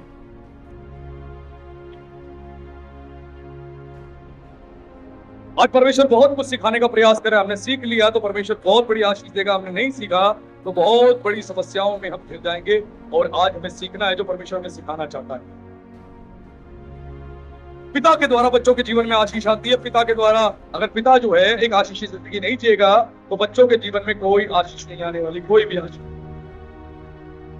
हम कई बार क्या करते हैं, अपने बच्चों को जो है हम अपने शब्दों से अपने बच्चों को क्या करते हैं, चोटिल कर देते हैं। चोटिल कर दे, क्या कहते हैं, तेरे बस की कुछ नहीं है, तेरा कुछ नहीं हो सकता, तुझे कोई नौकरी नहीं मिलेगी, तू धक्के खाएगा, धक्के, बैठ के मुफ्त की रोटियां तोड़ ले, मुफ्त की रोटियां।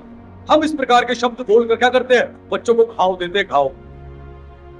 ये बाइबल की भाषा में सिखा रहा हूं। ये ना सोचना पास्टर जी क्या कह रहे हैं, बाइबल की भाषा। आप क्या बोलते हो? बाइबल कहते हैं अपनी बातों के कारण तू निर्दोष और अपनी ही बातों के कारण तू दोषी ठहरेगा। अपने ही बातों के कारण, किसी और की बातों के कारण नहीं।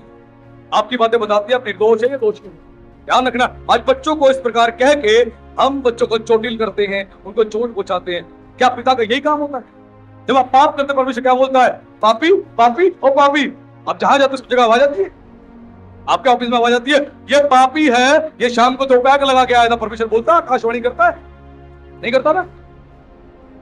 जब पिता इस प्रकार आपके साथ नहीं करता है तो आप अपने बच्चों के साथ इस प्रकार क्यों करते? आप जब सिखाने में असफल हो गए हो, आप उनकी अगुवाई करने में असफल हो गए हो, परमेश्वर भरोसा रखने में, भरोसा करवाने में असफल हो गए हो, तो आप क्या करोगे? केवल दोष लगाओगे। दोष, दोष और दोष। तेरे बस की कुछ नहीं, मुफ्त की रोटियां तोड़ रहा है, तू बैठ के कुछ नहीं कर पाएगा, जीवन भर धक्के खाएगा, तेरा कुछ नहीं हो सकता। हम अपने शब्दों से अपने बच्चों को चोटिल करते हैं। लेकिन इसके विपरीत एक आत्मिक पिता क्या कहता है, ध्यान से सुनिए। एक आत्मिक पिता कहता है, बेटा परमेश्वर तुम्हारे साथ। वो बाइबल की भाषा बोलता है, लिखा है, मानो बोलो तो ऐसा बोलो कि परमेश्वर का वचन बोलते हो। आपकी भाषा बाइबल हो, बाइबल की भाषा हो, बिब्लिकल भाषा हो। आप बोलोगे, बेटा चिंता मत कर, परमेश्वर तेरे साथ। घबराता क्यों है?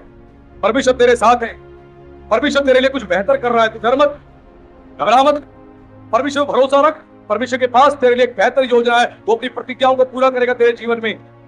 चिंता मत कर, परमेश्वर तेरे साथ है और तेरी सारी आवश्यकताएं पूरी करेगा। टेंशन लेने की आवश्यकता नहीं है, घबरा मत।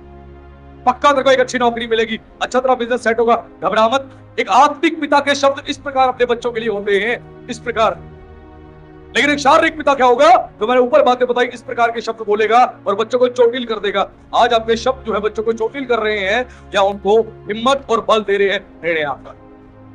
निर्णय आपका नहीं सीख पाए तो आशीष कभी नहीं आप प्राप्त कर पाओगे। क्योंकि जब आत्मिक रीति से आप कोई बात बोलते हो अपने बच्चे के लिए और बच्चों को आश्वासन देते हो, उनको हिम्मत देते हो, उनको बल देते हो, उनको डायरेक्शन देते हो। यहूदियों की बड़ी खास बात बताता हूं, सीखने को मिलेगा, सब लोग ध्यान से सुनिएगा। यहूदियों में क्या होता है, जब बच्चा किसी भी कंपटीशन में पार्टिसिपेट करता है, किसी भी कंपटीशन में पार्टिसिपेट करता है, तो अगर वो उसका विजेता बनता है, तब ही ऐसा नहीं कि यहूदी लोग उस बच्चे के लिए आनंद मनाए। नहीं नहीं, अगर बच्चा किसी कंपटीशन में पार्टिसिपेट करता है, उसमें वो हार भी गया, तब भी वो सेलिब्रेट करते हैं। तो समझ आ रहा है? तब भी सेलिब्रेट करते हैं। बच्चा असफल हो गया, बच्चा इंटरव्यू देने गया, इंटरव्यू में सफल नहीं हो पाया, बच्चा कोई बिजनेस कर रहा है, उसमें असफल हो गया, कुछ भी बात होगी, तो पूरा परिवार बैठ के उस बच्चे के साथ आनंद को सेलिब्रेट करता है आप भी बच्चे को क्रिटिसाइज करना है। यहूदी लोग इस प्रकार है, अपने बच्चे को मानसिक रीति से बीमार नहीं होने देते, मानसिक रीति से अपने शब्दों से बीमार नहीं करते। तू कुछ नहीं कर पाएगा, तेरा कुछ नहीं हो पाएगा, वो कभी नहीं बोलते। मानसिक रीति से बीमार नहीं करते, वो उसको हिम्मत देते, बल देते हैं। कहते तूने पार्टिसिपेट किया, बहुत बड़ी बात है, हमें खुशी है कि बेटा तूने पार्टिसिपेट किया। हमें पता है आने वाले दिनों में तू अच्छा परफॉर्म करेगा, हमें पता है एक अच्छा काम करेगा, हमें पता है तू जरूर विजेता बनेगा, हमें विश्वास है। वो कहते हैं बच्चे को, बच्चा है आप कि इस संसार में सफलता ये नहीं कि तू अच्छी नौकरी पालेगा, कंपटीशन में मेडल जीत लेगा, तू अच्छा पैसा कमा लेगा, समृद्ध हो जाएगा, बल्कि तेरी सफलता ये है कि संसार में रहते हुए परमेश्वर की आज्ञा माने और तोरा का पालन करे। मूसा की 5 किताबें उनका तू पालन करे, यही तेरी सफलता है संसार में, जिसके लिए तुझे बुलाया गया, जिसके लिए तुझे बुलाया गया। इस प्रकार वो अपने बच्चे को उत्साहित करते हैं, उसे आगे बढ़ाते हैं, पुश करते हैं, और बच्चे विश्वास में आगे बढ़ते हैं, प्रार्थना में आगे बढ़ते हैं। वो समझते हैं हमारा परमेश्वर कौन है। पिता दिन भर जब भी बैठेगा बच्चों को लेके तो परमेश्वर के आश्चर्य कर्मों का वर्णन करेगा, अपने जीवन की गवाही, पासवानों की गवाही, अन्य विश्वासियों की गवाही, प्रभु के बड़े बड़े महान सेवकों की गवाही, कैसे कैसे परमेश्वर ने उनको इस्तेमाल किया, वो सारी गवाही साझा करेगा ताकि बच्चे का विश्वास बढ़े। जैसी परिस्थिति बच्चे की वैसे ही गवाही शेयर करेगा ताकि बच्चे का विश्वास बढ़े, बच्चा मजबूत बने। आज परमेश्वर कुछ समय समझाने का प्रयास कर रहे हैं और मैं उम्मीद कर रहा हूं कि हम समझेंगे हम क्या कर रहे हैं। और परमेश्वर ने पिता को जो जिम्मेदारी दी है, बहुत बड़ी जिम्मेदारी दी है। अगर पिता ज्ञानवान नहीं है तो ज्ञानियों के साथ बैठो, समझदार नहीं हो समझदारों के साथ बैठो, बुद्धिमान नहीं हो बुद्धिमानों के साथ बैठो, तभी तो बुद्धिमान बनोगे, ज्ञानवान बनोगे, समझदार बनोगे। बाइबल क्या कहती है, बुद्धिमान की संगति कर तब तू भी बुद्धिमान हो जाएगा। अब हमने संगति मूर्खों की पकड़ रखी है, सुबह से शाम तक मूर्खों के बीच में बैठते, पता है। अगर जिनके बीच में आप बैठते हो सारे कहते हैं you are the big boss, big boss, big boss, तुम बहुत अच्छे हो, तुम समझदार हो, आपको कहते हैं तो समझ जाओ आपके गिरने का समय आ गया। लेकिन जिनके बीच में आप रहते वो बोले कि तुझे बदलने की जरूरत है, तुझे सुधरने की जरूरत है, तुझे ये काम करने की जरूरत है, अभी तेरे में बहुत कमी है, वहां से तुम्हारी बढ़ोतरी होगी। ध्यान रखना, जहां सारे आपको अप्रिशिएट करने वाले मिल जाएंगे ना, आप कुछ नहीं कर पाओगे। लेकिन जहां पे आपको लोग क्रिटिसाइज करने वाले मिलेंगे, आपको करेक्ट करने वाले मिलेंगे, वहीं से एक नई शुरुआत आपकी जिंदगी में होती है। नहीं तो आप एक गलत फहमी में रहते हो, मुझसे बेस्ट कोई नहीं, मुझसे अच्छा कोई नहीं, मुझसे बेहतर कोई नहीं। मूर्खों के साथ रहो तो आप मूर्ख ही कहलाओगे, लेकिन बुद्धिमानों के साथ रहोगे तो बुद्धिमान बन जाओगे। आज परमेश्वर को सिखाना चाह रहा है, यहूदियों का यह तरीका होता है, अपने बच्चों को मानसिक रीति से बीमार नहीं होने देते, मानसिक रीति से कभी बीमार नहीं होने देते। लेकिन हम अपने बच्चों को पूरी रीति से मानसिक रीति से बीमार कर देते हैं। आज हमें सीखने की आवश्यकता है, अपने बेटों को प्यार करना सीखें, अपने बच्चों को प्यार करना सीखें।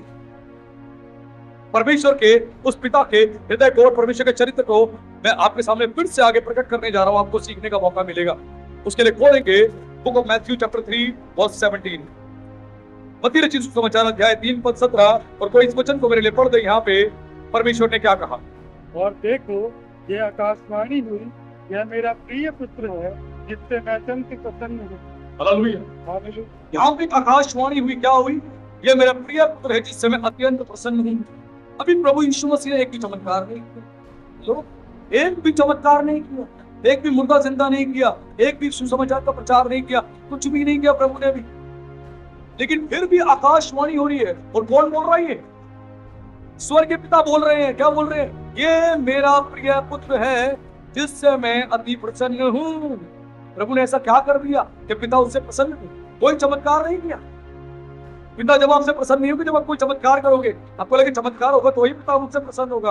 हेलो, नहीं नहीं, पिता का स्वभाव, बेटा जब कुछ उपलब्धियां पालेगा तब हम खुश होंगे, ये मेरा बेटा है कुछ किया है। लेकिन यहाँ तो मामला उल्टा है, यहाँ तो बेटे ने भी कुछ किया ही नहीं था, बेटे ने कोई उपलब्धि प्राप्त नहीं करी थी, तो भी पिता कह रहा है, स्वर्गीय पिता कह रहा है, ये मेरा प्रिय पुत्र है जिससे मैं अति प्रसन्न हूँ। क्या अपने बेटों से हम ऐसा कह सकते हैं? बड़ा कठिन, बड़ा कठिन। लेकिन यहाँ पिता कह रहा अपने बेटे से, और यीशु मसीह ने एक भी चमत्कार नहीं किया था, एक चमत्कार, फिर भी बोला ये मैं तुझसे प्रसन्न, मैं अपने बेटे से अति प्रसन्न हूँ, ये मेरा प्रिय पुत्र। कितनी बड़ी वाणी, कितनी बड़ी आकाशवाणी थी तो परमेश्वर ने करी। अभी तक बेटे ने कुछ भी नहीं किया, कोई बड़ा काम नहीं किया, लेकिन पिता कह रहा है कि मैं इससे बहुत खुश हूँ। कितनी बड़ी ब्लेसिंग। संसार का नजरिया और स्वर्ग के पिता के नजरिए में इतना अंतर है। मैं जब भी समझाता हूँ पिता के नजरिए को समझोगे तो आपका देखने का नजरिया बदलेगा। पिता के नजरिए को नहीं समझोगे, आपके देखने का नजरिया कभी नहीं बदलेगा, कभी नहीं। कई बार तो है हमने अपनी कलीसिया में भविष्यवाणी सुनी है, भविष्यवाणी हुई, प्रभु दास के द्वारा भविष्यवाणी हुई कि मेरे दास मैं तुझसे बहुत खुश हूँ, तू मेरा प्रिय है। यह भविष्यवाणी कई बार हुई। जब मैं इस भविष्यवाणी को सुनता हूँ मैं एक ही बात कहता हूँ, प्रभु मैंने किया क्या? मैंने कोई बड़ी सेवा नहीं करी, बड़ा मैंने आश्चर्यक्रम नहीं किया, बड़ी मेरी कलीसिया नहीं, बहुत बड़ी मेरी सेवकाई नहीं, लेकिन आप कह रहे हैं कि तू मेरा प्रिय है, मैं तुझसे प्रेम रखता हूँ, तू मेरा प्रिय दास है। ये वाणी मुझे इतना बल देती है, इतना ताकत देती है। मैं कहता हूं प्रभु आप वो देख रहे हैं जो कोई नहीं,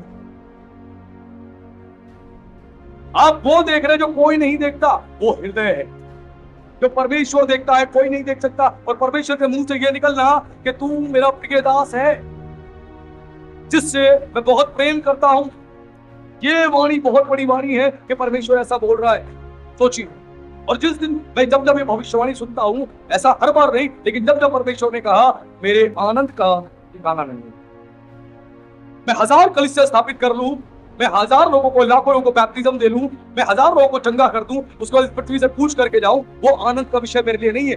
आनंद का विषय है कि परमेश्वर मेरी तारीफ करे, परमेश्वर मेरी बढ़ाई करे, हमारी प्रशंसा परमेश्वर की ओर से होनी चाहिए। जब परमेश्वर इस बात को बोलता है ये बहुत बड़ी बात है। इसका मतलब है पूरे स्वर्ग में एक आनंद है, पूरे स्वर्ग में एक चर्चा है, वो चर्चा आपकी है कि आपके विषय में पिता ने कुछ कहा है। पिता को कोई बात कहनी है, वो स्वर्ग में उस बात को कहते हैं और पृथ्वी में प्रकट करते हैं। ये परमेश्वर का तरीका। आज प्रभु कुछ सिखाना चाह रहे हैं। यीशु ने कोई आश्चर्य नहीं किया, फिर भी पिता कहता है ये मेरा प्रिय बेटा है, मैं जिससे प्रेम करता हूँ, जिससे मैं खुश हूँ, मैं प्रसन्न हूँ। जरूरी नहीं है कि आप जितने लोग बैठे हो आप पास्टर बन के सेवा करोगे, अपोस्टल बन के सेवा करोगे, वर्शिपर बन के सेवा करोगे, एक प्रॉफिट बन के सेवा करोगे, एक बड़ी सेवा करोगे, बड़े बड़े मंचों पे जाओगे, बड़ी बड़ी सेवाओं में खड़े होकर काम करोगे, आपके द्वारा अद्भुत काम होंगे, तो ही पिता बोलेगा ये मेरा प्रिय दास है, प्रिय बेटा है जिससे मैं प्रसन्न हूं। ऐसा नहीं। यीशु मसीह के लिए इसीलिए कहा क्योंकि यीशु मसीह आज्ञाकारी रहे, ओबीडियंस रहे। आप आज्ञाकारी रहो, चाहे परमेश्वर आपको छोटे स्तर पे इस्तेमाल करे, बड़े स्तर पे इस्तेमाल करे या आपको बिठा के रखे, आप आज्ञाकारी रहो। जब आज्ञाकारी रहते हो पिता आपके हृदय को देखता है और पिता कहता है कि ये मेरा प्रिय बेटा है जिससे मैं अति प्रसन्न हूं। ये वाणी बहुत बहुत, और यहूदी लोग इसी वाणी को जानते हैं, परमेश्वर के नेचर को जानते हैं, इसीलिए उनका अपने बच्चों के साथ व्यवहार हम लोगों की तरह नहीं, जेंटाइल्स की तरह नहीं, अन्य जातियों की तरह नहीं, जिस प्रकार का हम व्यवहार करते हैं। नहीं, हमारे मुंह में जो आता है बच्चे को हम बोल देते हैं, परमेश्वर नहीं कहता इस प्रकार का हम जीवन। बच्चे उपहार के रूप में परमेश्वर ने आपको दिए, उपहार के रूप में। ध्यान रखें, जिस दिन आप पिता बने उस दिन को यह याद करो, आप आपके हृदय का आनंद का विषय कैसा था, नेक्स्ट लेवल। आपके अंदर एक अलग ही आनंद था, आपने सोचा एक बड़ी पार्टी करूंगा, आज दोस्तों को बुलाऊंगा, आज खर्चा करूंगा, जहां मर्जी से लेके आऊंगा, अपने बेटे की जन्म की खुशी में मैं आनंद से सब कुछ करूंगा। वो दिन याद, पिता बनने का एक आनंद क्या। और आज अपने पुत्र से आप इतने दुखी कि आज पुत्र को जो मर्जी कह देते, ऐसा नहीं। अपने पुत्र के लिए आंसू बहाओ, प्रार्थना करो, पुत्र को बिठा के उसे समझाओ, उसे परमेश्वर पे भरोसा रखना सिखाओ। जब आप उस पे खुद पे भरोसा रखना सिखाओगे वो गिर जाएगा, लेकिन जिस दिन उसको परमेश्वर पे भरोसा रखना सिखाओगे वो कभी गिरेगा नहीं। वचन कहता है जो परमेश्वर पे भरोसा रखते हैं वो सिय्योन पर्वत के समान है जो कभी टलता नहीं। आपने किस पे भरोसा रखना सिखाया है, परमेश्वर पे या खुद पे? मैं पूरी कलीसिया को कहता हूं मुझ पे भरोसा मत रखना, परमेश्वर पे भरोसा रखना। सबसे पहले घुटने टेक के अपने पिता से प्रार्थना करो, स्वर्गीय पिता से, उसके बाद में अपने पादरी को कुछ बताओ, लेकिन सबसे पहले आपका परमेश्वर और आपके बीच में कोई मीडिएटर नहीं है। वो मीडिएटर मैं भी नहीं हूं, मीडिएटर एक ही है, वो मसीह यीशु है और कोई नहीं। एक ही बिचौली है जो बाइबल कहती है, वो प्रभु यीशु मसीह है, कोई मीडिएटर नहीं। क्यों प्रभु ने कलीसिया में एक पासवान को नियुक्त किया है मजबूत बना के। जब आप प्रार्थनाओं में कमजोर होते हैं, विश्वास में कमजोर होते हैं, शिक्षाओं में कमजोर होते हैं, आपको जब समझ नहीं आता तो प्रभु अपने दास को इस्तेमाल करता है आपको चंगाई देने के लिए, आपकी आत्मिक जरूरतों को पूरा करने के लिए, आपको बढ़ाने के लिए इस्तेमाल करता है। ऐसा नहीं उसको हम रिप्लेस कर दे। पास्टर होना एक बहुत इंपॉर्टेंट रोल है परमेश्वर की ओर से। फिलिप्पियों 4:11 में और 12 में 5 प्रकार की सेवकाई दी गई है, उसमें से एक सेवा है। आपका बच्चा अगर नौकरी भी करना शुरू कर दे, आप क्या बोलोगे? मुझसे कुछ मत मांगिए, बच्चा नौकरी करेगा, बिजनेस करेगा, कई बार असफल हो जाएगा, असफलताओं को पाएगा, निराश हो जाएगा, जॉब छूट जाएगी। आप क्या करोगे? बच्चे की आवश्यकता पूरी नहीं करोगे, आप करोगे। क्यों? आप बलवान।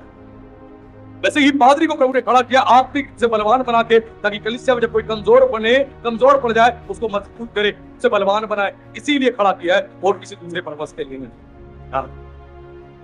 आज परमेश्वर को सिखाना चाह रहा है। मैं उम्मीद करता हूं हम सीखेंगे और आशीष को पाएंगे। अगर हमने नहीं सीखा तो हम अपने जीवन में कभी भी आशीष को नहीं प्राप्त कर सकते। एक पिता को अपने जीवन से, अपने चरित्र से परमेश्वर को प्रकट करना है। या जितने बैठे हो सुन लो, परमेश्वर पवित्र है तो तुम्हारा चाल चलन भी पवित्र होना चाहिए। परमेश्वर प्रेमी है, तुम्हारा चाल चलन भी प्रेमी होना चाहिए। ध्यान रखना। बच्चों को कहो, हाँ मैं तुमसे प्यार करता। बच्चों को बोलो, चिंता मत कर, तेरे पीछे मैं खड़ा हूं। चिंता मत कर, कोई समस्या आएगी मैं हूं तेरे साथ, घबरा मत, आगे बढ़, मैं तेरे साथ हूं बेटा। पैसे की दिक्कत है, परेशानी है, कोई बात नहीं, मुझसे डिस्कस कर, कोई बात नहीं, कुछ ना कुछ उपाय करते हैं, प्रभु से प्रार्थना करेंगे, प्रभु समाधान करेगा, हम आगे बढ़ के कुछ ना कुछ अच्छा करेंगे। ऐसे पिता की आवश्यकता है हर बच्चों को। ऐसे पिता की आवश्यकता है। संसार की शिक्षाओं को कूड़ा करकट समझ के आज डब्बे में डाल देना, डस्टबिन में डाल देना, जो किसी काम की नहीं। आज परमेश्वर के वचन की शिक्षा ले लेना, जो आपके जीवन को बदले, आपको ट्रांसफॉर्म करे, तभी सब कुछ बदलेगा, वरना कुछ नहीं बदलने वाला। ध्यान रखना है, कुछ नहीं बदलेगा। आप बदलोगे, आपका घर बदलेगा। आप बदलोगे, आपका परिवार बदलेगा। आप बदलोगे, आपका जीवन बदलेगा। आप बदलोगे, आपका वातावरण बदलेगा। आप बदलोगे, आपका वर्तमान बदलेगा। आप बदलोगे, आपका भविष्य बदलेगा। आपके बदलने से सब कुछ बदलेगा, नहीं तो कुछ नहीं बदलेगा। पिता का जीवन सबसे बड़ा उपदेश है बेटे के लिए। पिता का जीवन, पिता किस प्रकार का जीवन जीता है, यही सुसमाचार है, यही प्रचार है उसके बेटे के लिए। ध्यान रखना। यदि पिता चर्च में पवित्र बन के दिखाता है और घर जाके फिर से क्रोधी मनुष्य बन जाता है, चर्च में आता है प्रेमी बन के दिखाता है, oh praise the Lord pastor ji, praise the Lord, कैसे पास्टर जी, हालेलुया, अरे प्रभु का धन्यवाद, सबसे हंस के बात करी, और घर जाके मुंह सड़ा नहीं, घर जाके बच्चों से हंस के बात नहीं करी, बीवी से हंस के बात नहीं करी, किससे नहीं, और क्रोध ही क्रोध, क्रोध ही क्रोध। पता है फिर क्या आप कर रहे हो? आप अपने परिवार में एक चीज को प्रदर्शित कर रहे हो, वो है पाखंड। आप पाखंड, जहां आप आत्मिक बन के दिखा रहे हो, घर में जाके आप लड़ाई झगड़ा कर रहे हो, क्रोधी मनुष्य बन रहे हो, इट मींस आप पाखंड को प्रदर्शित कर रहे हो। और आपके बच्चे पता है क्या सीखेंगे? पाखंड ही सीखेंगे, वो भी पाखंड सीखेंगे। चर्च में आके प्रेज द लॉर्ड पास्टर जी, जय मसीह की भाई, जय मसीह की बहन, सबसे, और घर जाके फिर वो भी मुंह सड़ा लेंगे, फोन लेके कूड़े में बैठ जाएंगे, लगे रहेंगे। पाखंड, जिस पाखंड को आप दिखा रहे हो उसी पाखंड को बच्चा भी सीखेगा, और पूरा परिवार उस पाखंड में सम्मिलित हो जाएगा, और कुछ नहीं। आज प्रभु हमें कुछ सिखाना चाह रहे हैं और समझाना चाह रहे हैं। ध्यान रखना। यदि पिता प्रार्थना करता है तो बच्चे भी करेंगे, पिता वचन पढ़ता है तो बच्चे भी पढ़ेंगे, पिता आत्मिक जीवन जीता है तो बच्चे भी आत्मिक जीवन जिएंगे, वरना नहीं। ध्यान रखना। एक पिता का जीवन जो है, अब बड़ी गहरी बात कह रहा हूं, ध्यान से सुनना। पिता का जीवन जो है पूरे परिवार की दिशा तय करता है। पिता का जीवन पूरे परिवार की दिशा तय करता है। ध्यान रखना। कई ऐसे पिता हैं जिसके परिवार में पत्नी अच्छी, बच्चे अच्छे, लेकिन पिता के खराब डायरेक्शन की वजह से पूरे परिवार ने लड़ाई झगड़ा देखा, गाली गलौज देखी, मारपीट देखा, नशा देखा, गलत माहौल देखा, दुख तकलीफ परेशानी देखी, सब कुछ देखा। लेकिन एक पिता की वजह से, एक पिता ने गलत डायरेक्शन ली, पूरे परिवार ने समस्या दी। परिवार में सब कुछ अच्छा चल रहा है, पिता रास्ते में आ रहा है, पिता का झगड़ा किससे हो गया? पिता ने क्या करा? उसके सर पे ईंट मार दी और बंदा ऑन द स्पॉट मर गया। अब क्या हुआ? सीसीटीवी फुटेज में आ गया और लोग उसे उठा के ले गए, पुलिस ले गई, उठा के तो बंद कर दिया। कमाने वाला वही, परिवार चलाने वाला वो। परिवार अच्छा चल रहा है, लेकिन एक गलती से पिता की दिशा, परिवार की दिशा उसने बिगाड़ दी। वो जेल में चला गया। अब उसके छुड़ाने के पीछे माँ बाप ने पैसा लगाना शुरू कर दिया, बच्चों ने पैसा लगाना शुरू कर दिया, पत्नी लगाना शुरू कर दिया, घर बेचना पड़ गया, 15 लाख लग गए, 20 लाख लग गए कोर्ट में, सब कुछ बिक गया, बर्बाद हो गया। पिता के एक गलत निर्णय से परिवार की पूरी दिशा जो अच्छी चल रही थी बिगड़ गई। एक गलत निर्णय से, आपका एक गलत निर्णय पूरे परिवार की दिशा को बिगाड़ देता है। पूरे परिवार की दिशा को, एक गलत निर्णय आपने लिया, पूरे परिवार की दिशा बिगाड़ देगा। पिता जो है परिवार की दिशा तय करता है। अपने घर में आत्मिक वातावरण रखना सिखाओ बच्चों को। बेटा प्रार्थना में रहो, बेटा बाइबल पढ़ो, बेटा परमेश्वर विश्वास रखो, कुछ नहीं हो रहा घबरा मत, प्रार्थना कर। क्यों नहीं सिखाते? अपने पादरी की गवाही क्यों नहीं प्रेजेंट करते? मैंने आप सबको बताया था, जब मैं एक विश्वासी था और प्रभु के साथ समर्पित था, 7 महीने मैंने जीवन दिया प्रार्थना में। वापस उस गवाही को शेयर कर रहा हूं आप सबको सिखाने के लिए। या पुराने लोग हैं वो जानते हैं, जब परमेश्वर ने मुझे प्रार्थनाओं में रखा, प्रभु ने कहा मुझे तेरा समय चाहिए, 7 महीने परमेश्वर ने मेरा समय ले लिया। प्रार्थना करने के लिए, बाइबल पढ़ने के लिए मैं अपने टाइम को पूरा देता रहा। मैं कहीं आता जाता नहीं था, केवल संडे चर्च बस। और 7 महीने मैंने अपना जीवन प्रभु को पूरी रीति से दे दिया था। और उस दौरान परमेश्वर ने मुझे तैयार किया, मजबूत बनाया। और प्रभु ने मुझे पहले ही कहा था, आज जो समय तू मुझे दे रहा है दोबारा नहीं है। मूसा के समान, जैसे मूसा 40 दिन बैठा, बाद में नहीं बैठ पाएगा, ये बस संघर्ष में, सेवा में लगा रहेगा। तो वो समय परमेश्वर ने मुझसे लिया और बस 7 महीने रहा। परिवार का विरोध था, क्योंकि मेरी स्टडी कंप्लीट हो गई थी। परिवार का विरोध था, ये 2012 की बात बता रहा हूं मैं। परिवार का विरोध था, पूरा परिवार विरोध में कि भाई काम कर ले, नौकरी कर ले, कब करेगा कब करेगा, बार बार बार बार। और हर दिन और हर महीने ये दबाव और ये प्रेशर मुझ पर बढ़ता जाए। लेकिन प्रभु मुझसे एक ही बात बोले, अभी अपना समय, अभी अपना समय।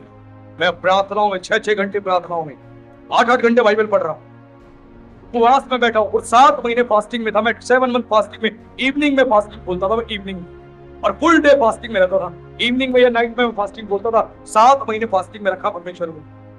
और इस प्रकार मैंने जीवन जिया। जब 7वां महीना कंप्लीट हो गया, और वो भी परमेश्वर की महानता बताऊं, परमेश्वर ने मुझे एक बार भी नहीं बोला कि तेरे 7 महीने मुझे चाहिए। प्रभु ने कहा मुझे तेरा समय चाहिए। प्रभु बहुत स्मार्ट है, प्रभु को पता कितना मुझे बोलना है और कितना नहीं बोलना। प्रभु को पता है ज्यादा बोलूंगा घबरा जाएगा। अगर प्रभु मुझे शुरू में कहते 7 महीने चाहिए तेरे, मैं मना कर देता, मैं कहता मेरे बस की नहीं। परमेश्वर अगर मूसा को कहते मूसा 40 दिन बैठना पड़ेगा, मूसा भी मना कर, प्रभु मैं जा रहा हूँ, मेरे बस की नहीं। प्रभु बड़े स्मार्ट, वो सबसे बड़े, उनको पता है कितना कह रहा है कितना नहीं कह रहा। तो परमेश्वर ने मुझे कुछ नहीं कहा, बस समय चाहिए। लेते गए। हर महीने 1 महीना, मैंने कहा प्रभु 1 महीना हो गया, थोड़ा और समय चाहिए, थोड़ा और समय चाहिए, थोड़ा और समय चाहिए। करते करते 7 महीने हुए। जब मेरे परिवार का प्रेशर मेरे ऊपर बढ़ गया, तो मैंने एक बात बोली प्रभु से, मैंने कहा प्रभु अब तो नौकरी चाहिए, कुछ भी हो जाए मुझे नौकरी दो, कुछ भी हो जाए मुझे नौकरी चाहिए तो चाहिए। तो प्रभु ने क्या बोला, उठ जा फटाफट नहा, शेविंग करवा के आ, चल मैं चलता हूँ, नौकरी देता हूँ। ये प्रभु की स्टेटमेंट। उसके बाद मैं गया, मैं शेविंग करवा कर, मैं कपड़े पहने, और प्रभु का आत्मा मुझे लेके चलता रहा। मेरा शरीर प्रभु का आत्मा चला रहा था, और मैं चलता गया। और परमेश्वर के ऐसे स्थान पे ले गया, और ले जाके खड़ा कर दिया जहां पर एक काला गेट था। और आत्मा ने मेरे हाथ को ऐसे उठाया और बोला, फिर उठाया, और प्रभु के आत्मा ने मेरी जुबान से बोला अंदर जा। मैंने कहा प्रभु कहाँ जाऊं, किसका ऑफिस है, मैं कहाँ चला जाऊं। प्रभु ने कहा मैं तुझसे कह रहा हूं अंदर जा, तो जा। मैं चल के गया, मैंने काला गेट जैसी खोला, उसके अंदर एक और गेट था लकड़ी का। मैंने वो गेट खेला, खोलते ही एक बहुत बड़ा हॉल था, और वहां पे 2 लोग खड़े थे। और जैसे ही उन्होंने मेरी तरफ देखा, उन्होंने बोला हाँ जी। मेरे मुंह से एक ही बात निकली कि मैं यहाँ पे जॉब के लिए आया हूँ, और किसी ने मुझे कहा है कि यहाँ पर कोई वैकेंसी है। उन्होंने बोला हाँ जी यहाँ पर वैकेंसी, आपको किसने बताया। मैंने कहा किसी ने मुझे बताया। उन्होंने कहा कल मॉर्निंग में आ जाओ, इंटरव्यू दे दो, आपका सिलेक्शन हो जाएगा। मैं मॉर्निंग में गया, मैंने इंटरव्यू दिया, और मेरा सिलेक्शन हो गया। वो एक कॉल सेंटर था, और परमेश्वर मुझे नौकरी। मैं ऐसे ही सेवा नहीं कर रहा, हवा में सेवा नहीं कर रहा कि बाइबल की 4 आयतें सीख ली और सेवा कर रहा हूं। मैंने अपने जीवन में परमेश्वर को देखा है, उसके साथ मैं जीवन को जीता हूं। मैंने चलते हुए फिरते हुए देखा है, वो समय मैंने देखा है, जो बाइबल के अंदर लिखी बातें, वो घटनाएं मैंने अपने जीवन में देखी है। और परमेश्वर मुझे ऐसे नौकरी दी। मैंने किससे कहा, किसी मनुष्य से कहा, मैंने परमेश्वर से कहा। आज हम कहते हैं पास्टर जी कहीं पता करवा दो, कहीं लगवा दो, कहीं कुछ करवा दो। अरे पादरी लगा पड़ा अपने जोर में, लेकिन तुम्हारा जोर परमेश्वर के साथ होना चाहिए। पिता को मनाओ, स्वर्ग के पिता को। मैं 4 लोगों को मना लूं, अगर प्रभु ने तुम्हें नौकरी नहीं देनी, बेटा इंटरव्यू में फेल हो जाओगे, इंटरव्यू में फेल हो जाओगे, फिर बोलोगे हम क्या करें, इतनी पढ़ाई लिखाई करके भी नौकरी नहीं मिल रही। अपने बाप के पास बैठ के पास हो जाओगे, उसके पास पास हो गए ना, नौकरी दे देगा। मैं 7 महीने बैठा, बाप के पास हो गया, और बाप ने नौकरी दे दी। और उसके बाद परमेश्वर ने पीछे नहीं रखा, प्रभु आगे लेके बढ़ता गया। अब क्या अपने परिवार में दे रहे हो, बहुत इंपॉर्टेंट है, ध्यान रखना। पिता आशीष का द्वार है, जैसी आशीषें आप पहुंचाओगे परिवार में, वैसी आशीषें परिवार में मिलेंगी। मैं एग्जांपल देता हूं अपनी बेटी का। मेरी बेटी अलीशा जो है, जब हम प्रार्थना करते हैं, हम अपना समय प्रभु के साथ व्यतीत करते हैं, बेटी ने भी देखा इस बात को। वो भी प्रार्थना करते, घुटने टेकती है, प्रार्थना करती है, आराधना करती है। कल जानबूझ के मैं और मेरी पत्नी हम लोग बैठे हुए थे, तो मेरी पत्नी प्रार्थना कर रही थी और मेरी बेटी भी प्रार्थना कर रही थी। मैं जानबूझ के लेट गया, उसके पास जाके जानबूझ के लेट गया।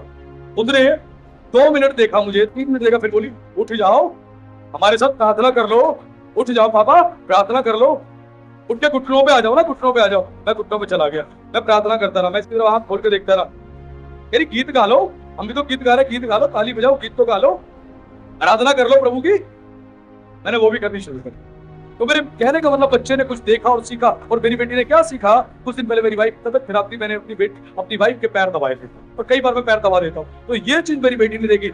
एक दिन मैंने बोला पैर में बहुत दर्द हो रहा है, अपनी वाइफ बोला पैर दबा दोगे। मेरी बेटी आई, वो मेरे पैर दबा रही थी। उसके हाथों में कहा इतनी जान के मेरे पैरों में आराम पड़े, वो पैर दबा रही। केवल उसके हाथ लगाने से मेरे हृदय में आनंद हो। वो पैर दबाती रही और 10 मिनट तक वो दबाती रही, बेचारी 10 मिनट तक दबाती रही। मैंने उसके प्रेम को देखा। जो आप अपने घर में दिखा रहे हो वही बच्चा देखेगा।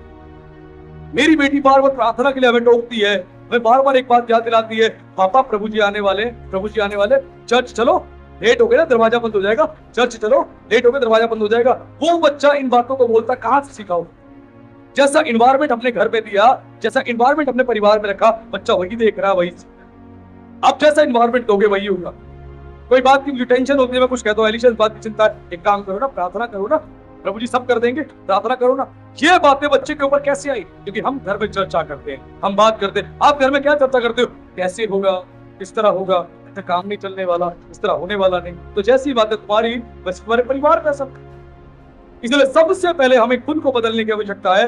अगर हमने बदला तो सब कुछ बदल जाएगा, हमने नहीं बदला तो कुछ भी नहीं बदलेगा, कुछ भी नहीं बदलेगा। परमेश्वर का चरित्र मैंने बार बार आपको बताया कि लूका 15 में दिखाई देता है। उड़ाऊ पुत्र का बेटे ने गलती करी, गुनाह किया, पाप किया, बाप की संपत्ति ले जाके उड़ा दी, सब कुछ कर दिया उसने। और जब बाप के पास आए तो बाप ने क्या किया? ठुकरा दिया।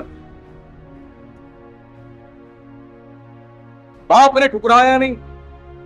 बाप ने जब बेटे को देखा, उसकी संपत्ति का, अपनी संपत्ति का हिस्सा भी दिया।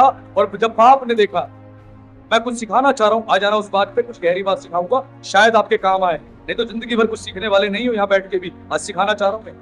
ध्यान रखना, इससे आपके परिवार में एक नया बदलाव आएगा।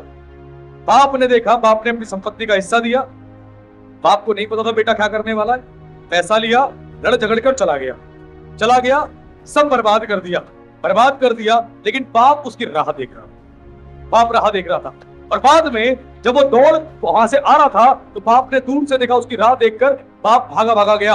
और यहूदियों में कभी भी बुजुर्ग व्यक्ति भागकर नहीं जाता है, ये उनके लिए अच्छा चिन्ह नहीं माना जाता है कि बाप भाग कर जाए, कभी अच्छा चिन्ह नहीं माना जाता है। ये बड़ा ही गंदी बात मानी जाती है, बुजुर्ग व्यक्ति भाग कर जाता है। लेकिन यहां पर बाप भाग कर गया और बेटे को क्या करा? गले लगाया, फिर चूमा, फिर क्षमा किया, और फिर क्या किया?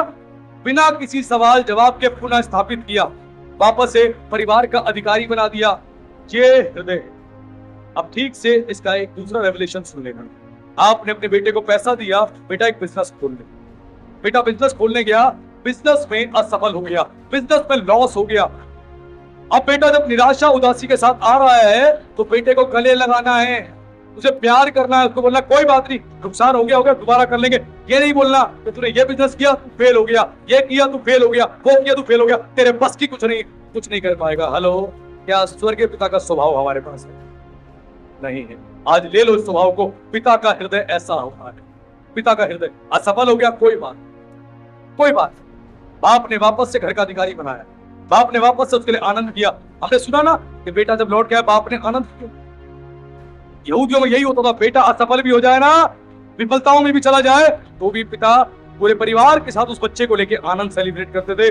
कोई बात, दोबारा से एक नई शुरुआत करेंगे, दोबारा से बेटा शुरुआत करिए, प्रभु तुझे बढ़ाएगा। आज परमेश्वर यही बात सिखाना चाह रहा है। ध्यान रखना, परिवार में कई पिता अनुशासन बनाते हैं लेकिन खुद अनुशासन का पालन नहीं करते। ध्यान रखना, बहुत जरूरी बात है। आप क्या कर रहे हो, आपको सीखना समझाना बहुत जरूरी है। प्रेम की बात करते हो तो प्रेम दिखना भी चाहिए, सत्य की बात करते हो सत्य दिखना भी चाहिए। अगर आप इस प्रकार जीवन जीते हो तो सब कुछ बदल जाएगा। अब आ गए इस प्रचार के बिल्कुल अंतिम भाग, हैप्पी फादर्स डे। प्रभु आप सबको बहुत आशीष दे, जितने पिता। ध्यान रखें, अब एक सवाल है, एक नहीं कुछ सवाल है, मैं परमेश्वर की ओर से आप सबसे करने जा रहा हूं। इसका उत्तर मुझे नहीं चाहिए, अपने मन में बोल के परमेश्वर को दे देना। अब परमेश्वर की ओर से जो सवाल मैं कर रहा हूं, क्या तुम्हारे परिवार में तुम्हें प्रार्थना करते हुए तुम्हारा बेटा बेटी देखते हैं? परमेश्वर को उत्तर। क्या तुम्हारे बच्चे तुम्हारी गवाही को सुनते हैं? क्या तुम्हारे घर में परमेश्वर के वचन को सम्मान दिया जाता है? क्या तुम्हारे घर में परमेश्वर का वचन पढ़ा जाता है? क्या तुम्हारे घर में परमेश्वर के वचन की चर्चा की जाती है? परमेश्वर के आश्चर्य कर्मों का वर्णन किया जाता है? क्या तुम अपने बच्चों को आशीष देते हो? इन तमाम सवालों के जवाब आप सब अपने मन में परमेश्वर को दे देना, मुझे नहीं चाहिए। ये सवाल परमेश्वर की ओर से मैंने आपसे किया। अब इन सवालों के उत्तर आपने परमेश्वर को देना है। जो यहाँ बैठे वो भी और जो ऑनलाइन सुन रहे हैं, उन सब से ये सवाल है। ध्यान रखें, आज संसार को सफल पुरुषों से अधिक धर्मी पिताओं की आवश्यकता है। आज फिर से कुछ समझा रहा हूं, आज संसार को सफल पुरुषों से अधिक धर्मी पिता की आवश्यकता है। अगर धर्मी पिता होंगे तो सब कुछ बदल जाएगा। राष्ट्र बदलने का मार्ग संसद से नहीं है। हेलो, राष्ट्र बदलने का मार्ग संसद से नहीं है, परिवार से। हम सोचते हैं राष्ट्र बदलना है तो संसद में जाना जरूरी है, संसद में जाएंगे तो राष्ट्र बदल देंगे। नहीं, कितने लोग संसद में गए उसके बाद भी राष्ट्र नहीं बदल पाए। राष्ट्र बदलने का मार्ग जो है वो संसद से नहीं, परिवार से है, और परिवार से होके ही निकलता है राष्ट्र बदलने की शुरुआत। इसीलिए ध्यान रखना, जब एक पिता बदलता है तो स्वर्गीय पिता सब कुछ उसके जीवन में बदल देता है। और पिता कब बदलता है? जब पिता परमेश्वर के सामने झुकता है। जब पिता परमेश्वर के सामने झुकेगा तो पिता सब कुछ उसके जीवन में बदल देगा। ध्यान रखना, आज का ये संदेश आप सबके लिए था और प्रभु ने आप सबसे बात करी है। प्रभु आप सबको बहुत आशीष दे। Happy father's. आइए हम लोग ताली बजाएंगे प्रभु की महिमा में। आइए हम लोग आंखें बंद करके एक छोटी सी प्रार्थना करें। स्वर्गीय पिता, हम धन्यवाद करते हैं आज के अद्भुत संदेश के लिए। आज आपने मेरे परमेश्वर फादर्स डे पे फिर से एक गहरे संदेश को अपने लोगों तक पहुंचा दिया और आपने बता दिया आज बहुत से पिता तो हैं लेकिन उनके बच्चे आज भी पिता होने के बावजूद भी अनाथ हैं। आज पिता के प्रेम से वंचित हैं। आज पिता की ओर से उन्हें कोई मार्गदर्शन नहीं मिला। आज पिता की ओर से उन्हें कोई अगुवाई नहीं मिल रही। आज पिता की ओर से कोई उनको आश्वासन नहीं मिल रहा, कोई प्रभु शिक्षा नहीं मिल रही। और आपका वचन इस प्रकार कहता है, अपने लड़के को, अपने बच्चे को उस मार्ग की शिक्षा दे जिससे वो बुढ़ापे में भी होकर भी हटने ना पाए।